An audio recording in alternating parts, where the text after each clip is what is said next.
KFC sell my delicious new Smoky Mountain Barbecue. KFC, it's finger-licking good.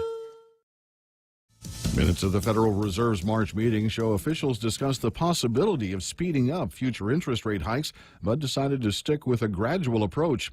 The minutes show Fed officials see a benefit ahead from the Trump tax cuts and increase in government spending, but some wondered how much they would boost the economy.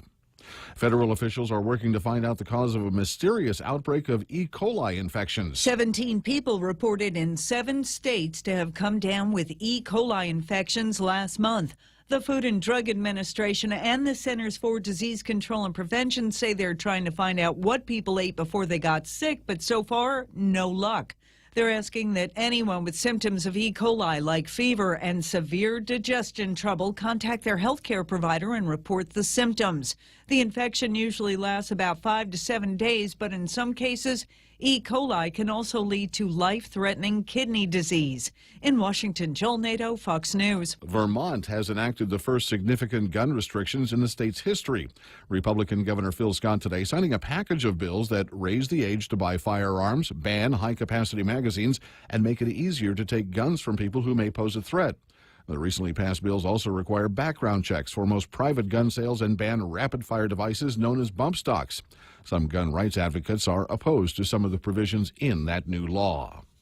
A Pennsylvania school district is arming its teachers and staff with baseball bats in response to recent attacks at schools around the country. The bats are only 16 inches long, but Superintendent Will Hall says they will offer some protection. It's a last resort. It is the last resort, but it is an option and something we want people to be aware of. Hall says the teachers and staff have gone through orientation on how to use those bats in an emergency situation. I'm Rich Dennison, Fox News Radio.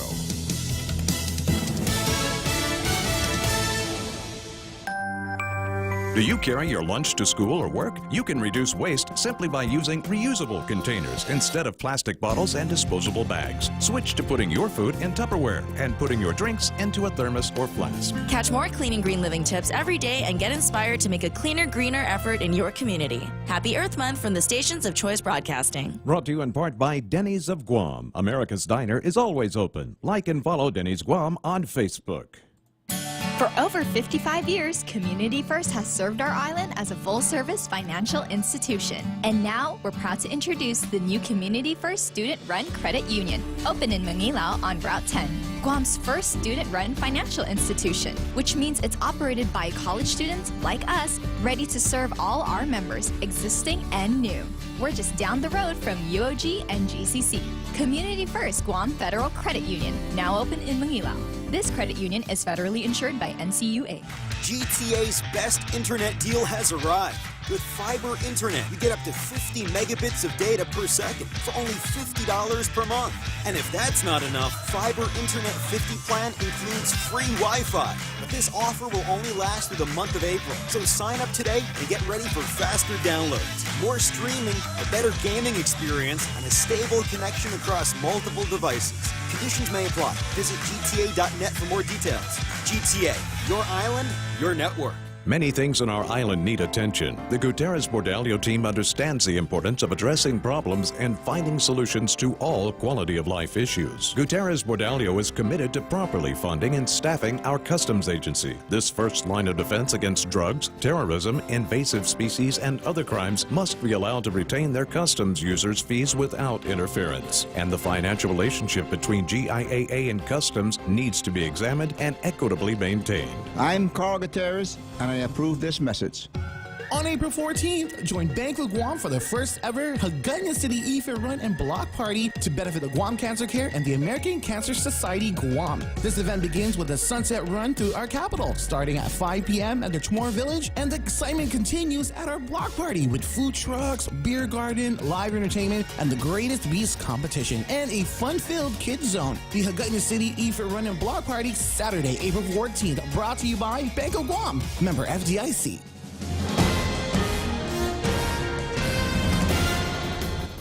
Half a day and good morning, Guam. News time here at The Point is 8 minutes past 6 a.m. this Thursday morning. I'm Kevin Kerrigan. Here's a look now at some of the top stories from the Guam Daily Post. In the midst of a projected $67 million budget shortfall in the remaining 6 months of this fiscal year, GovGuam has managed to find the resources to take on 87 new employees. They're mostly former Catholic social service employees who are being placed on GovGuam's payroll as limited-term appointees for the next 6 months. Termination of all LTA positions was among the austerity measures announced earlier this year at the start of the fiscal crisis, but the administration has approved an exception for these 87 because they are responsible for staffing 3 senior citizen programs previously contracted out to Catholic Social Services. Programs are paid for with a combination of local and federal funding administered by Public Health. Senior Citizen Administrator Arthur San Augustine telling the Post yesterday the budget for all 3 is about $1.9 million for the next 6 months, and the additional cost to bring on the 87 new employees as GovGuam employees for that period is just short of $52,000. Senator and gubernatorial candidate Frank Uggan Jr. has introduced a new bill to rescind the 4-cent increase in the liquid fuel tax that took effect at the start of this year. In a release yesterday, the senator said he's concerned about what he called the barrage of tax increases now facing our community. Senator Uggan said the Department of Public Works already has access to $1.8 million through appropriations in fiscal year 2018 and another $2 million in federal funding to pay for street improvements in 19 villages. The liquid fuel tax increase took effect January 1st. It was intended to help fund road improvements in villages throughout Guam. Contacted for comment by the Post yesterday, DPW Director Glenn Leon Guerrero declined to say whether he actually supports or opposes Uggan's Bill 270. However, he did say, "We need money to fix village streets, and the tax is the means to do it. If lawmakers come up with something different, far be it from me to say no." We'll have more news after this. Stop by any Circle K today and overload your For Real. It's simple. Pick out your favorite For Real shake, blend it, and then mix and match any 2 toppings for only $1. Overload your For Real with a variety of sweet treats like Oreo cookies, gummy bears, classic M&Ms or peanut M&Ms, and Reese's peanut butter cups. Simply add them to your For Real shake for an overload experience and enjoy. For Real Overload, only available at participating Circle Ks. Circle K, take it easy. Every time I travel, there's something from home that I can't leave without. I take my Docomo Pacific Data to Go to share my stories in Taiwan, check subway routes in Tokyo, be my food guide in Hong Kong, meet new friends in the Philippines, make updates in the States, find my way around Korea, and check out all the cool shows in Singapore. It's the data I have in all the places I love for only $10 a day. Data to Go from Docomo Pacific. Better together.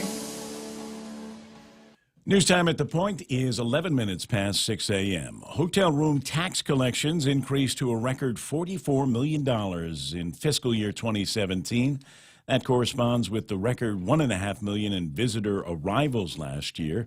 That, according to a newly released audit report. The tax collection reflects a $3 million increase from the $41 million in fiscal 2016. Hotel room tax collections are the Guam Visitors Bureau's main source of income.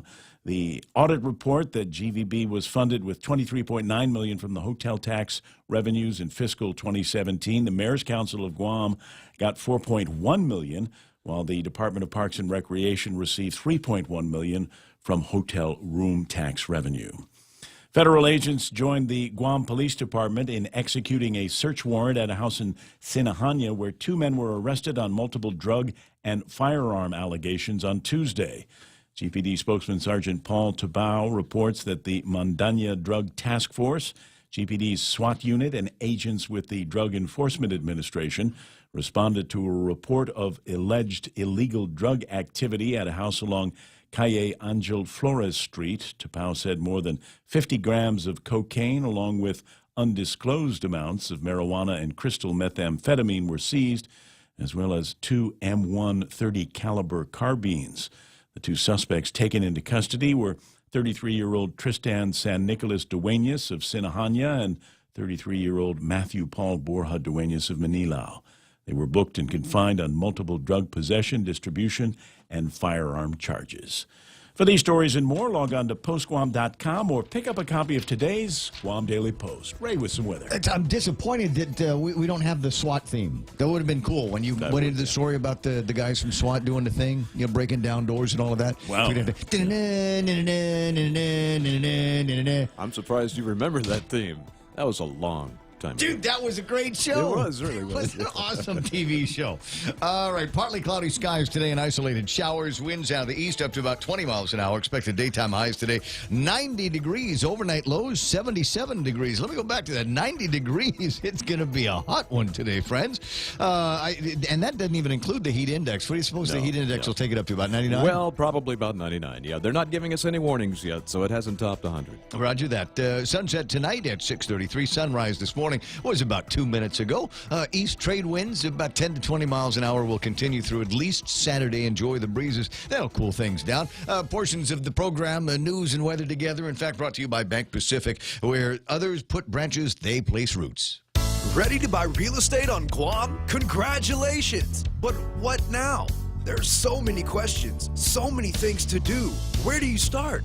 The best place to start is to call Century 21 Commonwealth Realty, Guam's biggest name in real estate. They aren't the best because they're the biggest. They're the biggest because they're the best. Trust the name. Find out why. Call Century 21 Commonwealth Realty today. 888-2121. Trust the best. Portions of the program brought to you by Security Title, when you absolutely need the ultimate in confidentiality in your real estate transactions. Looking for a reliable power system when the power goes out? Kohler Power Systems are quiet, reliable, and dependable. And they stay that way with regular service and support from the team at Morrico Equipment, because they also offer qualified after-sale service and support for Kohler Power Systems. Kohler generator systems are sold and serviced on Guam by Morrico Equipment. You should call them now at 649-1946 or click morricoequipment.com. The Ray Gibson Show is brought to you by King's Restaurant, serving Guam favorites to families for over 40 years. King's Restaurant's always open, always local. Yes, money is something we should talk about and plan for and use to make life better. It's how we make our giant leap from where we are to where we want to be. So let's talk together and work together to check off shiny new kitchens, fully nested dorm rooms, and bucket lists with more countries than our passports can hold. Let's check them all off together. First Hawaiian Bank. It all starts with yes. Member FDIC. The Ray Gibson Show. Morning talk that matters. Call now, 888-TALK. That's 888-8255.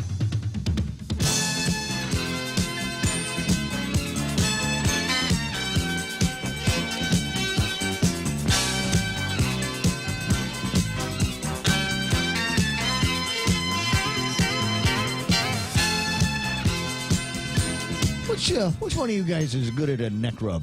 Either of you got any of those skills? No, I do not. Kev? There's a massage parlor across the street. There are plenty down in Lower Dumont. I'm just scared sometimes you walk into those things. Not one of my skills. The ones where they wait for you outside? Sorry. Hey, Senator! Want a dig? Sorry about that. I just thought I'd ask. I got a thing back here. In what I think it's from. Can I tell you what I think it's from? Sure. Okay, because I only started developing this when we started doing the show here. Oh, okay. So this is the problem, guys. And if you're watching on the Facebook Live, Kevin sits there. He's that way. And Mike is over there that way, and I need to look at both of them, but they're just outside the perimeter. I cannot see either one of you at the same time, so I got to go back and forth and make sure that I've got the right responses coming in the right direction. We're gonna have to get with the designer of the studio. Yeah, there's that, isn't there? All right, 6:17 in the morning. Welcome to the Ray Gibson Show here on the Point 93 Point. That was I ran into a nice lady. I was walking out of the gym last night. And some of you might be falling down saying, "What, Gibson Jim? What is that? What happened there?" Yeah, that's a strange. So I'll get around to that. And she asked me. She said, "Boy, are you still on the radio?" I said, well, yes and no. I wasn't for a long time, but yes, I'm back on the air now. And she says, but I don't hear you on that station anymore. I said, I'm on a different station, 93.3, and then I told her a little bit of the story. So do me a favor, when if you run into somebody, just if you're listening to the broadcast right now, I really appreciate you being there, but do me a favor, let some of your friends know. Just casually drop it into conversation. Hey, I was listening to Ray Gibson this morning on 93.3 FM, The Point. And he was talking about his I was listening to him rant about the fake fiscal disaster, which is what I'm going to start calling it. Really? I'm going to start calling it. It's the fake fiscal disaster. Yeah, well, we'll see. Front page, huh? Of the Guam Daily Post, from which all good news, real news comes. And today's news, I'll tell you this is today's news. Because if you look at the other one, it's got yesterday's. All of the stuff that was in the Post yesterday is in the PDN today. Just thought I'd point that out. I got to take care of my buds, right? Because now my neck's all cracky. I got to make sure that Kevin hears what I got to say. So GovGuam adds 87 jobs while in the cash crunch. Now, we're supposed to look the other way on this because these are the people that were working with Catholic Social Services and the great programs that they had. So they were working with Catholic Social Services. Catholic Social Services wasn't getting paid on time by the government of Guam. Right, So they had said, 2 missed paydays last year. so we're not doing this anymore. We're out of this business. Here is the agreement back. You guys do with it what you need to do. So the government of Guam hires the same people that were working for CSS that couldn't get paid on time, and they are now working for the government, and presumably they'll get paid on time. But wait, wasn't the government just talking about possible payless paydays? Furlough Fridays. I'm new here. So that's why I'm calling it. It's the fake fiscal crisis. There's no fiscal crisis. It's $67 million. We don't have any money, and so we're walking around. And first thing out of anybody's mouth, and a bunch of weeks ago when we first got into the fake crisis, they said, well, maybe we ought to do an amnesty. And so here we are. All of this time has passed. We now have the percent increase in the business privilege tax, and we're looking in October for another increase with the visible sales tax. Take that to 2%, and so the government just getting everything that they need, but the taxpayers are the ones that are footing the bill here. And so I'm sitting in my mind, I'm going, wait a second, is there or is there not? Is there or is there not? We're not going after the amnesty money. And we're going to wait until after we see what the results of this percent increase in the BP. Well, we still need the money, don't we? Or not? And if we don't, it's the same question we had, and so we went to public health. We asked, and what surprised me was that the additional cost to bring on these new 87 employees is only $52,000. Health insurance and retirement benefits too, even though they're only LTAs. So remember, there was always funding there in the first place to pay Catholic Social Services, even though sometimes it was late. No, I get that. Yeah. I understand. I understand that. I'm just saying that we're bringing in new people.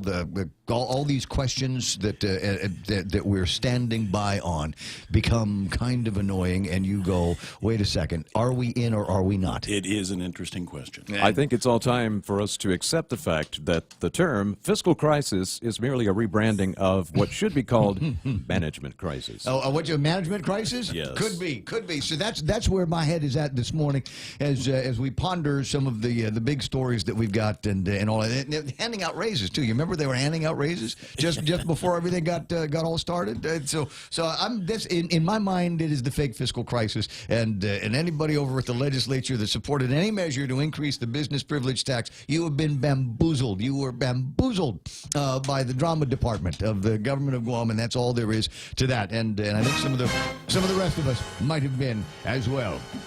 Okay. Man, I should have dressed that up a little bit longer. It's only 20 after. That's the rant for the morning. There might be more. There could be more. I left the program yesterday, and it's surprising how busy it got for some reason. And there were a bunch of things on the yesterday's program list of things to discuss, things to talk about, and I was never able to get around to them. The conversation that I think we needed to have years ago that I hope will take place now is a call to privatize the Guam Regional Transit Authority. I can't remember who made the call. It was in our conversation yesterday with GRTI. And they're saying, privatize the thing. And my response to that is kill it. Kill it. Of course, I have a car, so it's okay. It's easy for me to say that we don't need the Guam Regional Transit Authority, but it sure is taking up a whole lot of time and resources. And I cannot tell you how many years we've had conversations about improving the service, and we've just never, ever been able to do it. So privatize it if you want to, kill it if we can, or better yet, and I'll get scolded by somebody for saying this. Somebody will wag their finger at me. And how about we find somebody like a receiver, a solid waste receiver? We'd get a Regional Transit Authority receiver. No, we'll go get it ourselves. Don't wait for the judge. Don't wait for the judge to make us do this. Right? Don't wait until Francis Ted Gatewood says, I've had enough. You guys are just incompetent and you can't run the thing, so I'm going to bring in somebody like another David Manning. Wouldn't that be great? Another Dave, like who is the David Manning of the transit business? Who is the guy that we will love to hate to come out here and right size our transit authority? I mean, somebody that really knows how systems like this will function and how to make them go on a continuing basis. So you get the drivers and the buses and the mechanics and the riders and all of the different programs and the marketing and just put them all together and get a whole lot of people riding the bus all the time because it's safe and it's reliable. You don't have to sit around and wait and then wait and then wait and then wait. I'm just thinking whoever it is will probably charge GovGuam for interviews with you. You remember that? Yeah. What Kevin is referring to when we first started doing, when the receiver first started coming out, they sent in his quarterly report over to the lady over at the court, and we all anxiously ripped the thing open. We start looking at it and looking at some of the charges that they were, laying against the people of Guam and laying against the big bank accounts that they had, and among the charges that they were billing for on an hourly basis, like lawyers. They were charging for me to interview them. Interviews with Ray Gibson. Right? Yeah. Oh, no, it's plenty more than that. We had ka-ching, ka-ching, ka-ching, ka-ching, ka-ching, because as you might imagine, we wanted to talk to Dave Manning or somebody around there all the time because there was something happening all the time with the solid waste system. We would start over with the dump, and then we're going to build a new dump, and they're rolling out curbside service. And oh, by the way, you don't buy your trash cans anymore. You buy a trash can over at the Home Depot or Benson or someplace like that. You keep that in the house. That's good for the garage. We're going to give you toter carts. And I love the toter carts. They're just absolutely great. You stick them in the garage until it's time to take them out to the street. So it made the neighborhoods look and smell better, and didn't have so many problems with the dogs getting into the trash. Right. And then they did the curbside recycling, which was also fantastic, and changed the lives. I think recycling lives of many people in the community. So I'm just saying, find somebody that's really good like that knows what the state of the art in transportation, in public transportation is, and hire them and bring them here to do it. Because the way we're doing it now, this kind of homegrown backyard mentality, isn't good enough. And you might be going, well, I mean, what do we got for ridership? You know what we'd have for ridership if we did it right is we'd sell the tickets for a ride in Tumon. And instead of having the tourists walk up and down the streets trying to get to the Micronesia Mall or Agana Shopping Center or Kmart or whatever, let them ride the bus. Sure. Is anybody working on a deal like that? Avoid the purse snatchers. Yeah, if you had a respectable transportation system, you could then point your tourist towards that avenue of getting around instead of making them walk. Well, I get that when on the rare occasions that I'm lucky enough to get to Hong Kong, the first thing I buy is an octopus card. Oh, okay. Because octopus, I mean, there's so much utility behind this octopus card, right? You get you can use it. It's like it's a credit basically. You buy the thing. You go to a 7-Eleven and you buy your octopus card. Oh, and you can use you can pay the taxi driver with it. You can ride the bus with it. You can ride the train with it. Sure. You can go. You buy condoms with it back at the 7-Eleven. It's just kind of a convenient purse deal. And when you ride the subway or the train, you put it in your pocket. You wand it over something, and pretty soon you're off on. And so that, it seemed to me that what a great idea, what a great way to be able to do something like this. So we'd have the octopus, you sell it at the airport. You sell it in the lines upstairs. Well, they got nothing to do for 3 hours waiting to get through customs and immigrations and say, here's your card. You can use this and ride the buses on Guam, and you can use it to get a purse over at LV or whatever it is that you're going to do. I'm just saying. So let's continue to have the conversation about the GRTA, but let's find a way to do it, stateside style. Let's do it like in the States or Hong Kong or wherever. 6:26 in the morning. My name is Ray. What's yours? Hi, this is Becky North calling. Hey, Beck, how you doing? Okay, how are you? We're Thursday. We're Thursday. We're all looking at each other asking, why isn't it Friday yet? I had that same thought. Actually, I'd rather have it be Saturday morning. Yeah, I know. I know what you mean. So we got quiz night coming up in just a few days now. Yes, a week from tomorrow. Yeah. Quiz night. Habitat for Humanity's fundraiser. It will be at the Sheraton. And if people are interested in this team event trivia challenge, if they buy their tickets by this Saturday, their team name will get put in the early bird drawing hat, and you might win an extra prize. And we've got some terrific prizes. Last year we gave away bars of gold for the early bird. So you really want to get in early. Definitely. Remember the year before that we gave away those big 75-inch screens, TVs, one for each member of the team? Golly, what a great year that was. Yeah, that was good. This year it's 6 lunches at the Sheraton. What's that? Good. Even better, 6 lunches at the Sheraton? Food is always good. Yes. Yes. So how do we treat ourselves to this opportunity? Where do we sign up and how much and all of that? Okay, it's $300 for a team of 6. That includes dinner at the Sheraton. You can sign up a couple different ways. You can give me a call at 565-6480, or you could call the Habitat office at 647-4667. Email us at habitatqn for quiz night at Gmail. Or you could stop by the Habitat office, but call ahead. It's always good. Make sure somebody's there. Yeah, make sure there's somebody there because we have a very limited staff. Right. We're not exactly staff heavy. We need volunteers. You can always use those numbers, make contact, become a volunteer. Absolutely, please do. And I believe one of our board members is up at Remax in Upper Tumont across from the One Stop near the traffic light, the little office there, and she has some tickets available. So that's another place you can swing by to get tickets. But, give us a call, reach out by email, and we'll make sure you get tickets in your hand. So, Beck, I noticed I looked at the flyer, and our friends Redden and the guys over at Calypso did another fantastic job with the flyer and the posters and everything for that night. And I noticed it had kind of a Woodstocky, kind of late '60s, '70s, Summer of Love, groovy theme to it. Groovy feel, because Josh was feeling it. What can I say? Okay, so but is there a theme attached? I mean, do we get to come in our hippie clothes? You can always come, just as long as you come in clothes. Right. Okay, well, I'm just, because people like to dress up. People like to, it's a Friday night, and everybody, we're going to let our hair down. And and I think there are some people that are interested in doing that, and they're more than welcome to do it. Okay, so we'll have whoever's doing the sound system there put together a groovy 70s playlist, groovy hippie playlist, all right? That's a good thought. Okay, all right, well, I got to let you go because we got to do headlines. Take care. I will. Becky North from the Habitat for Humanity, and another plug for Quiz Night. That's, again, a week from tomorrow. Sign up this weekend for a chance to win the early bird drawing. At 6:30 in time for headlines from the Guam Daily Post. Here's Kevin Kerrigan.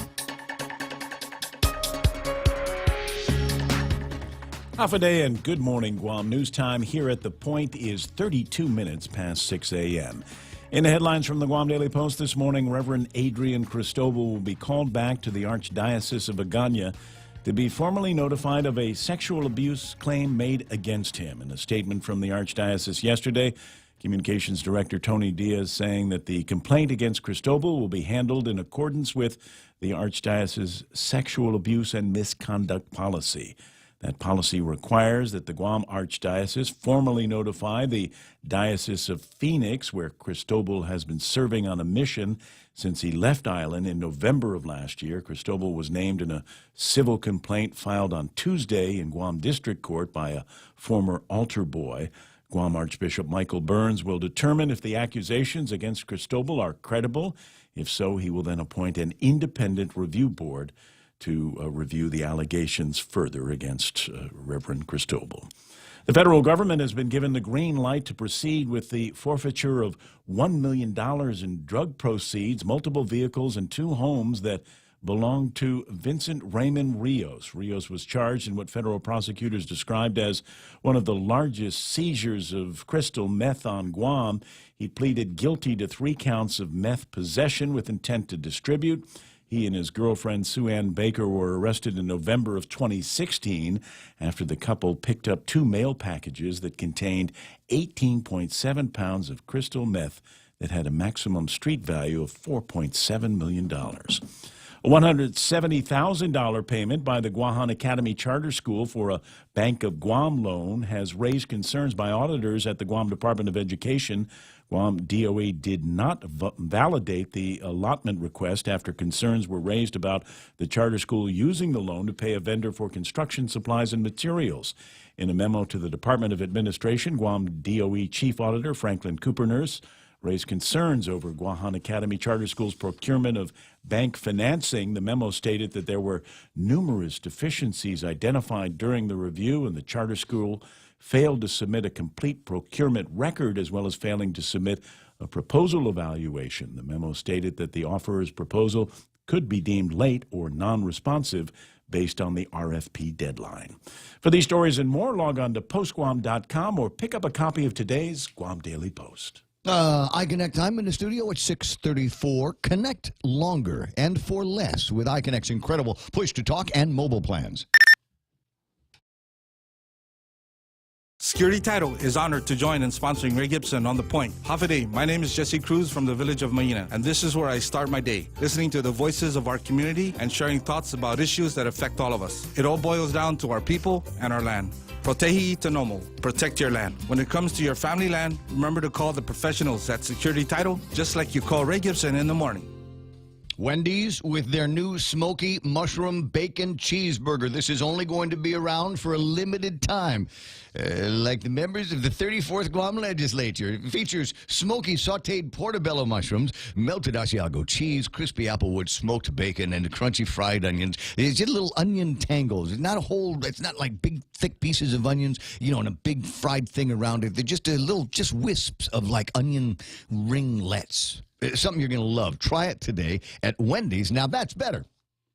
As we journey through the new year, we here at APL continue to find ways to better deliver our island's resources with innovative and cost-effective solutions, lending our helping hands by carrying your freight safely from the U.S. mainland or anywhere in our global network. We humbly honor the opportunities to continue to work and connect with you and your business. We are APL, and we are here for you. Hey, it's your stomach again. Subway has all new signature wraps, and around the water cooler, the other stomachs can't stop talking about them. Chipotle Southwest steak and cheese, turkey, bacon, and guac, rotisserie-style chicken Caesar signature wraps. Listen, if I'm honest, as a talking stomach, I don't have a lot of life experience, but I do know one thing. These signature wraps are jam-packed with meat. So what are you waiting for? I'm growling over here. Subway. Make it what you want. It's time for right now traffic on the point. So I just put up a picture on the Facebook Live of a. It's a fire department vehicle, an official fire department vehicle that is parked next to a fire hydrant. The irony, the Post says. What do we got for traffic? Doesn't look like there's too much happening right now. I've got traffic building in front of the airport area, Route 10 Alpha. Maybe a lot of people picking up and dropping off. You know what they need? They need one of these places. Like it's I want to say they call them cell phone parking lots at the airports. A lot of airports now will have a place because if I got to pick somebody up at the airport, I don't want to park and waste any money, right? So I'll park maybe near the old airport and wait for somebody to call and say, okay, I'm out of, I'm out on my outside in the curb waiting. Can you come and pick me up? So it'd be cool if they had a little parking area like that, so people wouldn't have to go and orbit the parking lot. Traffic moving into the Anderson Air Force Base. Might see some traffic building through there, and also, it's odd. It's heading northbound to Gigo up around Perris Acres. That intersection there, maybe that has everything to do with a little additional traffic and rules and regulations to get into the Anderson Air Force Base. But that's basically it right now. If you see something you think the other listeners need to know about, 888-8255-636. More coming next. At Micronesia Renewable Energy, values matter. So all of their solar energy systems come with guarantees and the most value. No shortcuts, all quality. It's giving you that solar energy system at the best price. It's using highly efficient solar panels with typhoon-proven racking, built by highly skilled local technicians, so your system performs and saves you money. It's total peace of mind all the time. Not all solar companies are created equal. For experienced quality solar, it's MRE. Call 632-2613. MRE, the smarter choice. Triple J says yes. Zero down? Yes. 1.9% financing? Yes. Easy trade-in? Yes. No payments for 90 days? Yes. We'll have you saying yes, too, to these amazing deals. Like our big boy truck, the Ford F-150 at only $217 per paycheck. Or the top safety pick Mazda CX-5 Sport at only $194 per paycheck. Or turn heads in the Mazda 3 Sport or the sleek and sophisticated Kia Soul. Both for only $129 per paycheck. Visit us online at triplejguam.com. Some conditions apply. See dealer for details. Triple J, customers first. It's 6:37. Ray Gibson brings you closer to the action. Morning talk that matters. Call now. 888-TALK. That's 888-8255. Action. I want to live. I want the nightlife. I want the disco round. Man, what a great song that was. I think you forgot I Want a Boogie.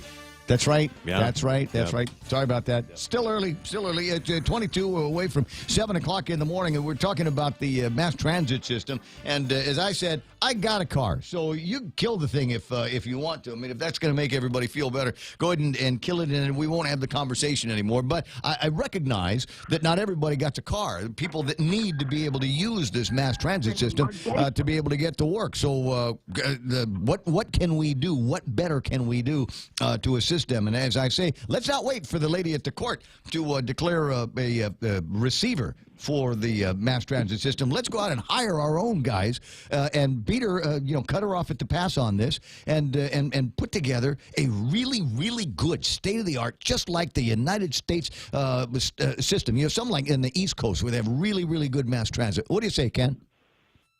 I say we should do the one that they did in Hawaii, but better. You've ridden it. I rode it for 12 years, and I studied mass transit from the time I was in college. And I got on the governor's task force to improve mass transit, put together a plan that would give Guam a world-class mass transit system, because we're unique. We have a 21-mile main route. Look at Honolulu. They have 3 main routes, and all of them over 100 miles. Right. So to have a 100-mile main route, a 21-mile main route, we could have the gold standard of mass transit systems. So I put together that plan for the governor. He rolled it up and threw it in the garbage can.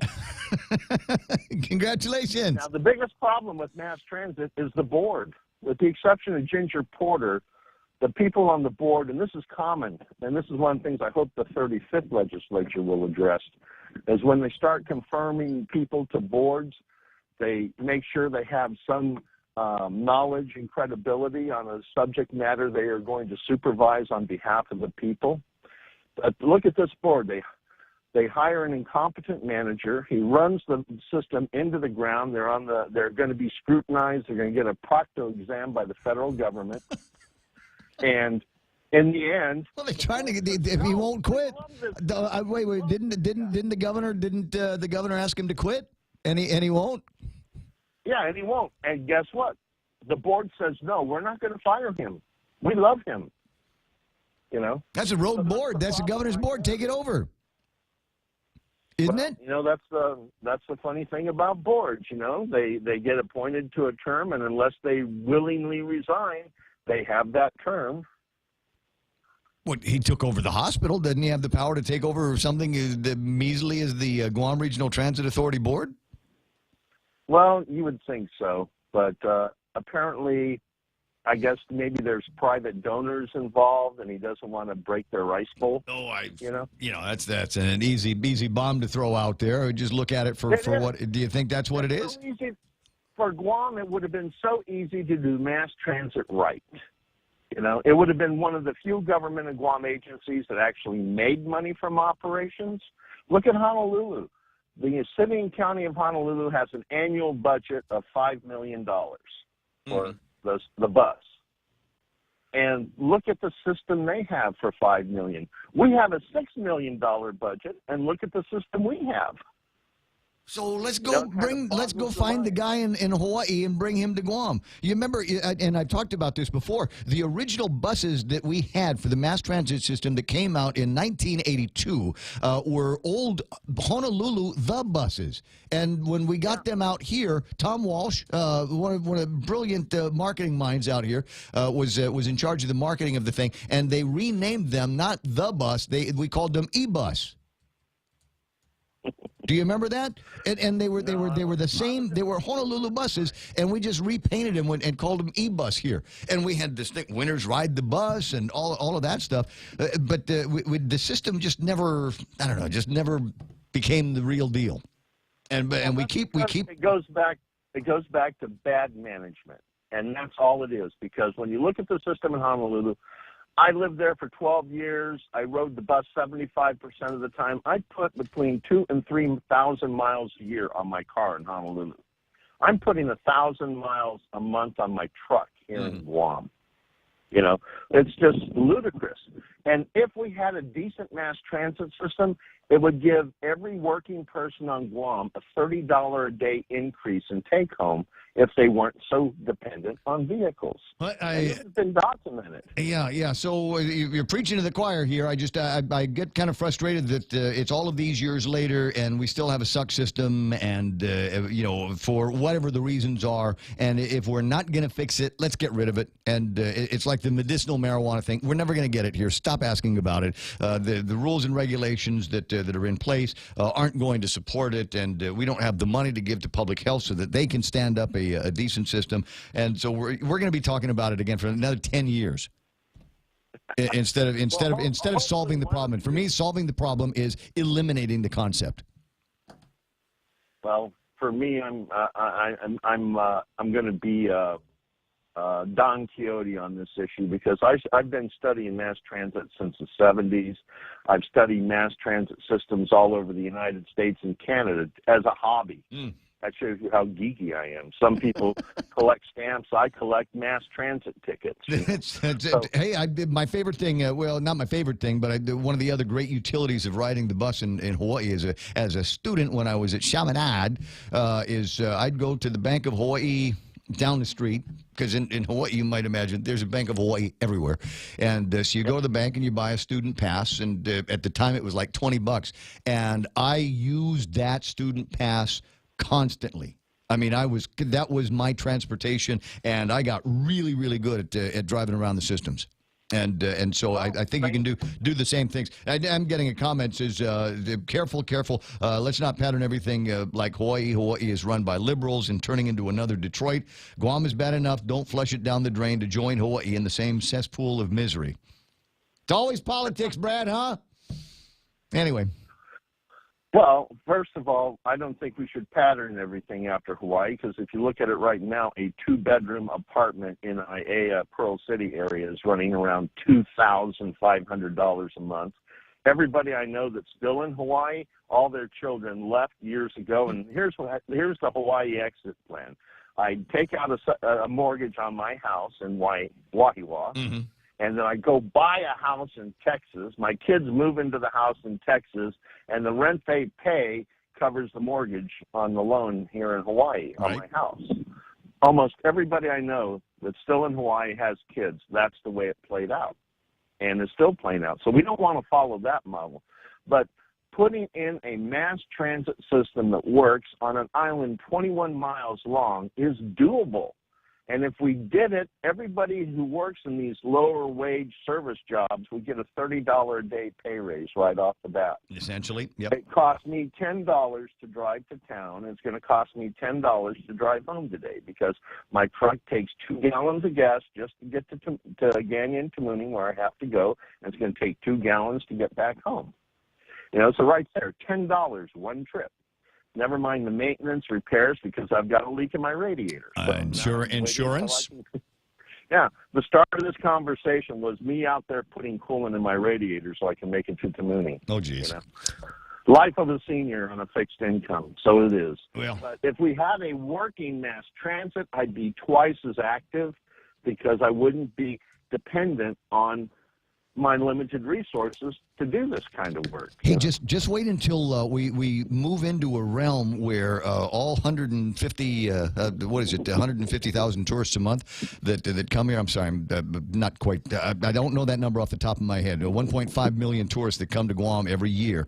Just wait until all of them are driving cars from the rent-a-car patch over at the airport, and all of a sudden parking is going to start getting more and more scarce in Tumon, Micronesia Mall, again, your shopping center. And we're going to start paying for parking. So you can add that to your list of things that if you rode the bus, if there was a good, safe, reliable mass transit system on Guam, there's another savings that you'd be able to net. Ken, I'm going to run and put John on the phone now. Okay. All right, I'll talk to you pretty soon. You have a terrific morning. Hi, Ray Gibson here, talking to John. Good morning. Half a day, Ray. John Duncat. Aye. Now, I recognize the voice. Half a Gatson. How are you? I'm doing pretty good. It's not bad for a Thursday. Hey, good. Mass transit, you know, Ken's got a really good point there. Just a little bit of background on this, and, you know, both you and I have lived in Hawaii. I lived in Hawaii in the 2nd and 3rd grade and then after high school. And back in 73, I went to school in Maryknoll and lived right around the UH campus, so too far to walk, but surely enough to in the 3rd grade to take the bus, and it was mass transit. Maryknoll did not have private school busing, so you know I got on the bus, paid my 10 cents, and went. And that was back in 73. The other thing is, if you were in middle school back in 73 and you didn't ride the bus, you were bicycling to school. They had bike lanes. You had to take a course. You had to put a helmet on. You had to have reflectors on your bikes. All of that. Even I believe my you know, you had to have a special license that you had to put on your bike. So mass transit way back in 72 was going on in Hawaii, and my point is this: I mean, 46 years later, we don't have a mass transit system that even come close to what they had in 72. Do you remember? I'm sure you do. It was at the end of what was the typhoon that made the fire down at the port? Was that Pungsangwa or Chatan? That wasn't Omar? No. When it knocked the fire down at the port at one of the gas companies, and so virtually the only gasoline, the only automobile fuel that was available on Guam was whatever was in the tanks at the gas stations, and so realizing now that this was going to be bad, they basically said, okay, you can't buy gas on Guam, but people still need to be able to get to work, so they put together very quickly an ad hoc mass transit system. And they said, if you need to get to Agana, then be at the mayor's office in Telefofo at 9 o'clock, 10 o'clock, 11 o'clock, 12 o'clock, and we'll send a GovGuam bus down to pick you up, and then it will take you to Agana shopping center, and then there'll be another one that will take you a little bit further. They put this together in a big hurry, and I knew people. I was, we were at the time I was still working at Power 98, and that's how my staff got to work. That's how they got to work. And from all different parts of the island, everybody rode the bus, and I couldn't understand when they got rid of it. I said, hey, we finally figured out a way to make something like mass transit work here, and we let it go as soon as the emergency cleared.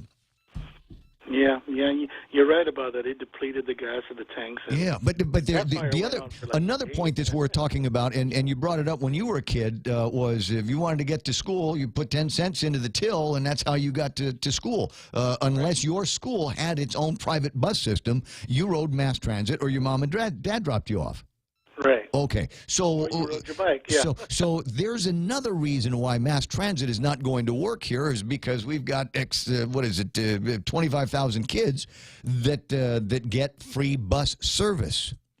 If they had to pay for the bus service, i.e. mass transit, then I don't think we'd have too much to worry about by way of funding. We wouldn't charge them $3 a ride. We wouldn't charge them $3 a leg. They do it the same way that we did it in Hawaii, is you go and you get a bus pass for $20, $25 a month or $30 a month, and that's what you use to get around. But it's unlimited.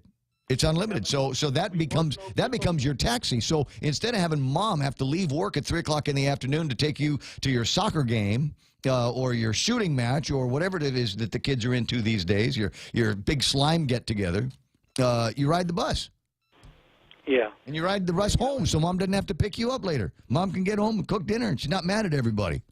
You know, the first thing that, and this is common, I mean, when we went to school, I mean, going off island, what's one of the first things you get when you get to your campus? The bus pass. You know? Yep. I mean, because you need to get around, right? And not everybody can afford a car in college. Not even your parents are barely getting by just getting you to college. So it's the bus pass and a bike. You know, when I was in Oregon, hey, bus pass and bike. You know, my mom and dad had a car, but you know, I still needed the bicycle for certain things and the bus pass for other things. Sometimes it's easier to just get on the bike and go over in that direction. So I don't know. That was my kind of trying to borrow a car, you know. that was just kind of my rantlet this morning on mass transit. I'm tired of the conversation. You know, here we are, all of these years later, and all of these years that you and I have been talking about this in talk radio, and it's just clear to me that that there is no solution that anybody is really interested in pursuing. You're just going to let it continue to be this lousy bus system, and I think nobody cares because it's just the poor and migrants that ride around in this thing. It's not our problem. Well, I think that there are special bus passes for that too in consideration. But I would say, yeah, you're right. You know, I mean, we can't keep beating our heads on this, driving down the same road, avoiding the same potholes all the time. We've got to change it up. We got to do something different. And I think it's really time. Yeah. I mean, in my lifetime, it's 46 years.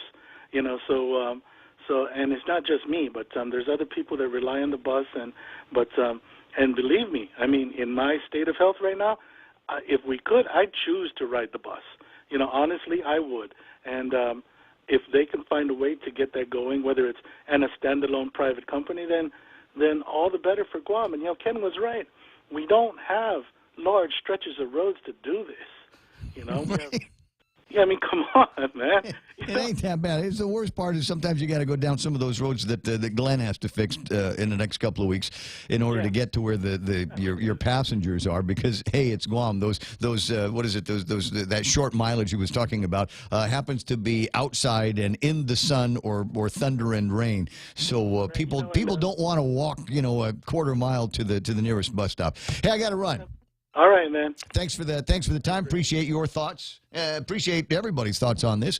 You can get them to me at raygibsonshow@gmail.com. It's not the Ray Gibson Show at gmail.com, just raygibsonshow@gmail.com. That's the easy way to get a hold of me. Or join us on the online chat at Facebook. Maybe you've heard of it. Facebook, the largest electronic or digital nation on the planet. Wow. Everybody's in it. Wow. And they're stealing our info. I wanted to get some time on the thing yesterday.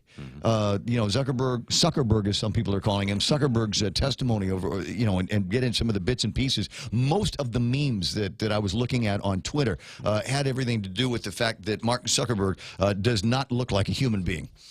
And they said this guy is an alien from another planet. Must drink water. Humans like water. You see the one where he accidentally drops his contact lens and he's got the lizard eye? Reptilian eyes. Sorry, that's funny. All right, so a bunch of people on the line here. Ray Souza is listening. He's off island. Whatever happened to the Kloppenburg and Limtiaco's mass transits as well? They were the dual bidders, and they're another saga of mass transit. They were actually bidding. They bid, and they there was a complaint on the process, and you'll remember this. They'd go 1 month, it'd be Limpiaco's family that did the buses, and then the next month it'd be the Kloppenbergs. And as they go back and forth and back and forth and back and forth. And it seems to me they did this for a long time. I think they've finally resolved it, and now it's just the Kloppenbergs. But even there, they've got some issues where it doesn't look like there was appropriate control over some of the monies that were going back and forth. Kloppenberg say, well, hey, listen, we're just doing what they asked us to do. It's not our job to make sure that they're in line with whatever the procurement regulations are going to be. Elwyn writes, the big hotels in Tumon are possibly the ones that are against a working public transit system. It would be bad for paid bus rides by tourists around Guam. You know what? Everybody is an FIT now down in Tumon. So next time you take a look at a bus, a tour bus, just look and see, A, if it's going someplace, besides the airport, if they're on tour and if it's full. A lot of the Koreans that are coming out here, making up the vast majority of our clientele, are FITs. Their transportation was rented at the airport, and we'll be going back to the airport. They're the easy ones to spot, the entire Korean family and the iPhone on the dashboard. That's how you know they're tourists. Combined DPW and GMTA refurbish the bus, privatize manpower included. Yeah, why not?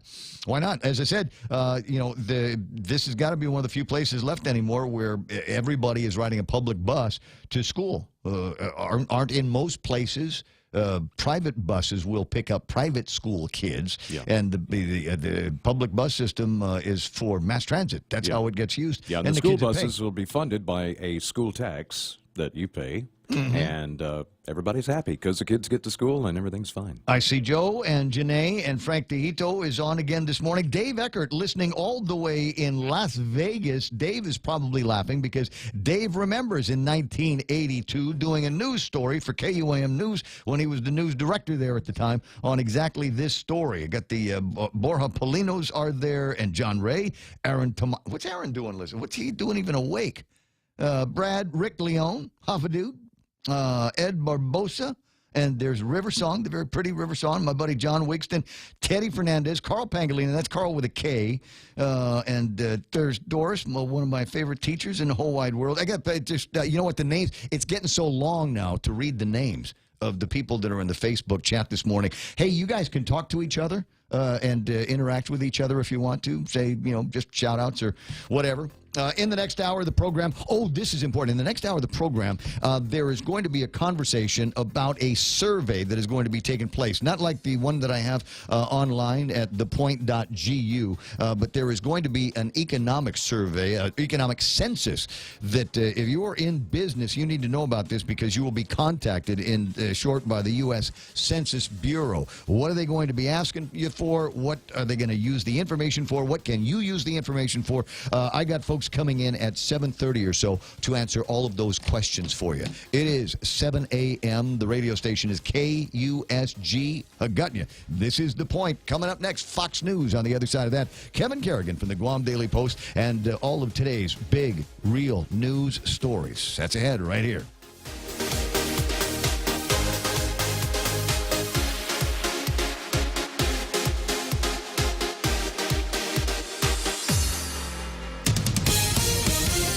Live from New York, the Fox Report. I'm Rich Dennison. A White House meeting this afternoon to discuss the possible U.S. military action in Syria. Fox's Jared Halpern joins us live from Washington. All options are on the table. That's the line repeated by White House Press Secretary Sarah Sanders to several questions, seeking clarification on President Trump's morning tweet, warning Russia to get ready for missiles to be fired at Syria. The president has not laid out a timetable and still leaving a number of other options on the table, and we're still considering a number of those, and a final decision on that front hasn't been made. Defense Secretary Jim Mattis told reporters the Pentagon and allies are assessing evidence about a suspected chemical weapons attack carried out by the Assad government. Rich. Jared, California now the fourth state agreeing to deploy National Guard members to the border. Attorney General Jeff Sessions is talking to border sheriffs in New Mexico. Fox's Jessica Rosenthal joins us live. Rich, Jeff Sessions told the sheriff's conference that the Trump administration has their back, that they're clearly on the front lines dealing with transnational crime, increasing flows of immigrants, and drugs. With President Trump, we have a new era of support for law enforcement like we haven't seen in many years. You might even say we've got a new sheriff in town. He said a border wall, though, is needed, and absent one, the president's requested the National Guard to be sent to the border. Now, the final border state to agree has committed. California's governor says he will send 400 Guard troops to support efforts to fight transnational crime. Rich. Jessica, big changes coming to the GOP leadership on Capitol Hill next year. Republican House Speaker Paul Ryan today announcing he won't seek re-election in the fall and will end his 20-year legislative career. Ryan says he wants to spend more time with his family. Stocks closing lower this afternoon. Fox News. Fair and balanced. For more than 40 years, we've managed our island's most precious resource, your health. Take Care's benefit plans allow members access to more than 120 medical providers, 40 dental providers, and 18 pharmacies in the region. Take Care's health plans ensure members in Palau, Saipan, and Guam receive the care they deserve. Our programs and wellness classes have proven results for our valued members, and our commitment to your health never been stronger. Take Care, our island, your health plan. Hey, it's your stomach again. Subway has all new signature wraps, and around the water cooler, the other stomachs can't stop talking about them. Chipotle Southwest steak and cheese, turkey, bacon, and guac, rotisserie-style chicken Caesar signature wraps. Listen, if I'm honest, as a talking stomach, I don't have a lot of life experience. But I do know one thing. These signature wraps are jam-packed with meat. So what are you waiting for? I'm growling over here. Subway. Make it what you want. 4 men could be charged with a hate crime after being accused of attacking 2 men and shouting anti-gay slurs following Miami Beach's Gay Pride Parade on Saturday. The suspects surrendered to police yesterday after surveillance video captured them punching 2 men in the face and knocking them to the ground. The beating left the victims with multiple cuts and bruises. One of the men was briefly knocked unconscious. It's the final day of the NBA regular season with 1 playoff spot still up for grabs. Win and you're in. That's the case for the Minnesota Timberwolves and the Denver Nuggets. Both teams will square off tonight with the winner taking the 8th seed in the Western Conference playoffs and the loser packing it in until next season. That's one of 12 games going on this evening. While there are no other spots to clinch, we could see seeding shuffled around in both conferences, like the 3rd seed in the East for the Philadelphia 76ers and the Cleveland Cavaliers, or the jumble for the 3rd through 7th seed in the West. Among those teams in the West playoff bound, the Oklahoma City Thunder, where reigning MVP Russell Westbrook will try to achieve a triple-double scoring average for the 2nd year in a row. Matt Napolitano, Fox News. Teachers and staff in Pennsylvania's Mill Creek School District have been armed to ward off potential attackers with miniature baseball bats. About 500 of the 16-inch long bats have been provided. We passed them out with the goal being that we wanted every room to have one of these. Unfortunately, we're in a day and age where we may need to use them to protect ourselves and our kids. Superintendent Will Hall says school employees went through an orientation class on how to use the bats in an emergency. Former Republican House Speaker John Boehner says his thinking about cannabis has evolved. The former congressional leader announcing he's joining the board of directors for one of the nation's largest commercial providers of medicinal and recreational marijuana. Boehner tweeting that treating cannabis more leniently under the law could help in the battle against America's opioid crisis. I'm Rich Dennison, Fox News Radio.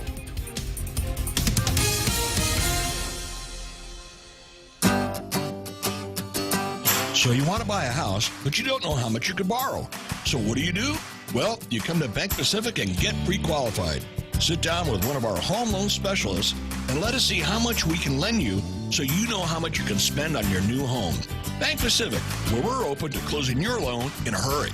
Bank Pacific, where others put branches, we place roots. Equal housing lender, conditions apply. Come pre-qualified today. Come out for the 4th annual Chucky Run and Fun 5K, 2K, and Flyaway giveaway. Join us Saturday, April 14th at Chuck E. Cheese's Guam. Show at 5:30 and go at 6 a.m. T-shirts, medals, and other cool prizes, refreshments, and indoor activities after the races. Grand prize drawing for all participants is a trip package for 2 to Manila. Register at Chuck E. Cheese's Guam. $8 for students, $12 for adults, and Group of 4 Super Saver for just $35. The 4th annual Chuck E. Run and Fun 5K, 2K, and Flyaway giveaway. See you there. GTA's best internet deal has arrived. With fiber internet, you get up to 50 megabits of data per second for only $50 per month. And if that's not enough, Fiber Internet 50 plan includes free Wi-Fi. But this offer will only last through the month of April. So sign up today to get ready for faster downloads, more streaming, a better gaming experience, and a stable connection across multiple devices. Conditions may apply. Visit GTA.net for more details. GTA, your island, your network. Stop by any Circle K today and overload your For Real. It's simple. Pick out your favorite For Real shake, blend it, and then mix and match any two toppings for only $1. Overload your For Real with a variety of sweet treats like Oreo cookies, gummy bears, classic M&Ms or peanut M&Ms, and Reese's peanut butter cups. Simply add them to your For Real shake for an overload experience and enjoy. For Real Overload, only available at participating Circle Ks. Circle K, take it easy. For over 55 years, Community First has served our island as a full-service financial institution. And now, we're proud to introduce the new Community First Student-Run Credit Union, open in Manila on Route 10. Guam's first student-run financial institution, which means it's operated by college students like us, ready to serve all our members, existing and new. We're just down the road from UOG and GCC. Community First Guam Federal Credit Union, now open in Manila. This credit union is federally insured by NCUA.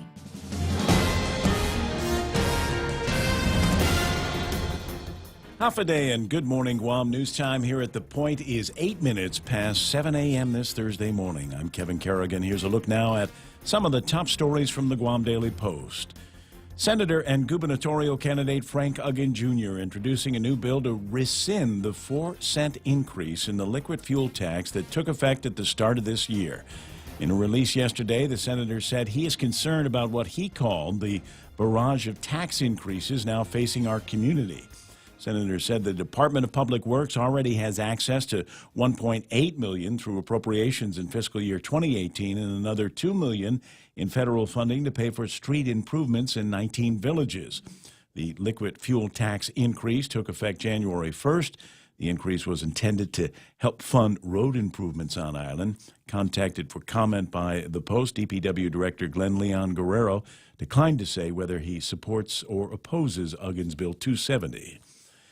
Reverend Adrian Cristobal will be called back to the Archdiocese of Agana to be formally notified of a sexual abuse claim made against him. In a statement from the Archdiocese yesterday, Communications Director Tony Diaz said that the complaint against Cristobal will be handled in accordance with the Archdiocese's sexual abuse and misconduct policy. That policy requires that the Guam Archdiocese formally notify the Diocese of Phoenix, where Cristobal has been serving on a mission since he left Guam in November of last year. Cristobal was named in a civil complaint filed Tuesday in Guam District Court by a former altar boy. Guam Archbishop Michael Burns will determine if the accusations against Cristobal are credible. If so, he will then appoint an independent board to review the allegations further. We'll have more news after this. When the power goes out on Guam, the little things can become surprisingly big. Small comforts are often the things we miss most during a power outage. That is why Kohler built the fastest responding generator sets in the industry. Whether you are at home or away, a residential Kohler generator will enable you and your family to live life without interruption. Kohler gas, LPG, and diesel power systems are available from Morrico Equipment, LLC on Epal Road. Call 649-1946. That's 649-1946. Don't forget to click on to MorricoEquipment.com. Family Finance has been serving the people of Guam since 1959, and they'll continue to be there for you in the years to come. Whether you're looking to get a personal loan for that summer vacation or paying off those long overdue bills, Family Finance has got you covered. Apply for a personal loan from $1,000 up to $3,500 by calling Family Finance in Hagåtña at 475-4545, Upper Tuon 647-5626, or in Dededo 633-4473. Family Finance has been serving the people of Guam since 1959. 11 minutes past 7 a.m. here at The Point. A $170,000 payment by the Guahan Academy Charter School for a Bank of Guam loan has raised concerns by the Guam Department of Education's auditor. Guam DOE did not validate the allotment request after concerns were raised about the charter school using the loan to pay a vendor for construction supplies and materials. In a memo to the Department of Administration, Guam DOE Chief Auditor Franklin Cooper-Nurse raised the concerns over Guahan Academy Charter School's procurement of bank financing. The memo states that there were numerous deficiencies identified during the review, and the charter school failed to submit a complete procurement record as well as failing to submit a proposal evaluation. The memo states that the offeror's proposal could be deemed late or non-responsive based on the RFP deadline. The Ukadu High School mock trial team given a surprise gift of mileage and money yesterday to help them get to the National Mock Trial Competition in Reno, Nevada next month. The Dededo mayor provided $5,000 from her office's non-appropriated funds to support the trip, while the Department of Administration provided enough mileage to cover the airfare for 8 of the 9 students. The mileage was made possible by the Medical Referral and Education Mileage Program that accumulates miles when GovGuam employees travel using public funds. For these stories and more, log on to postguam.com or pick up a copy of today's Guam Daily Post. Here's Ray with some weather. I got partly cloudy skies today with isolated showers, winds from the east. Again, 15 to 20 miles an hour. Doesn't seem to be blowing around too much. Highs around 90 degrees. Overnight lows tonight of about 77 degrees. There is going to be a heat index today, so the thermometer, we say it's going to be 90 degrees, but it's going to feel much warmer than that. So look for some shade and eastern exposure so you get a whole lot of that breeze cooling you down today. Sunset tonight at 6:33. News and weather together right here on The Point. In illness and in wellness, Calvo's Select Care is health care that is there for you.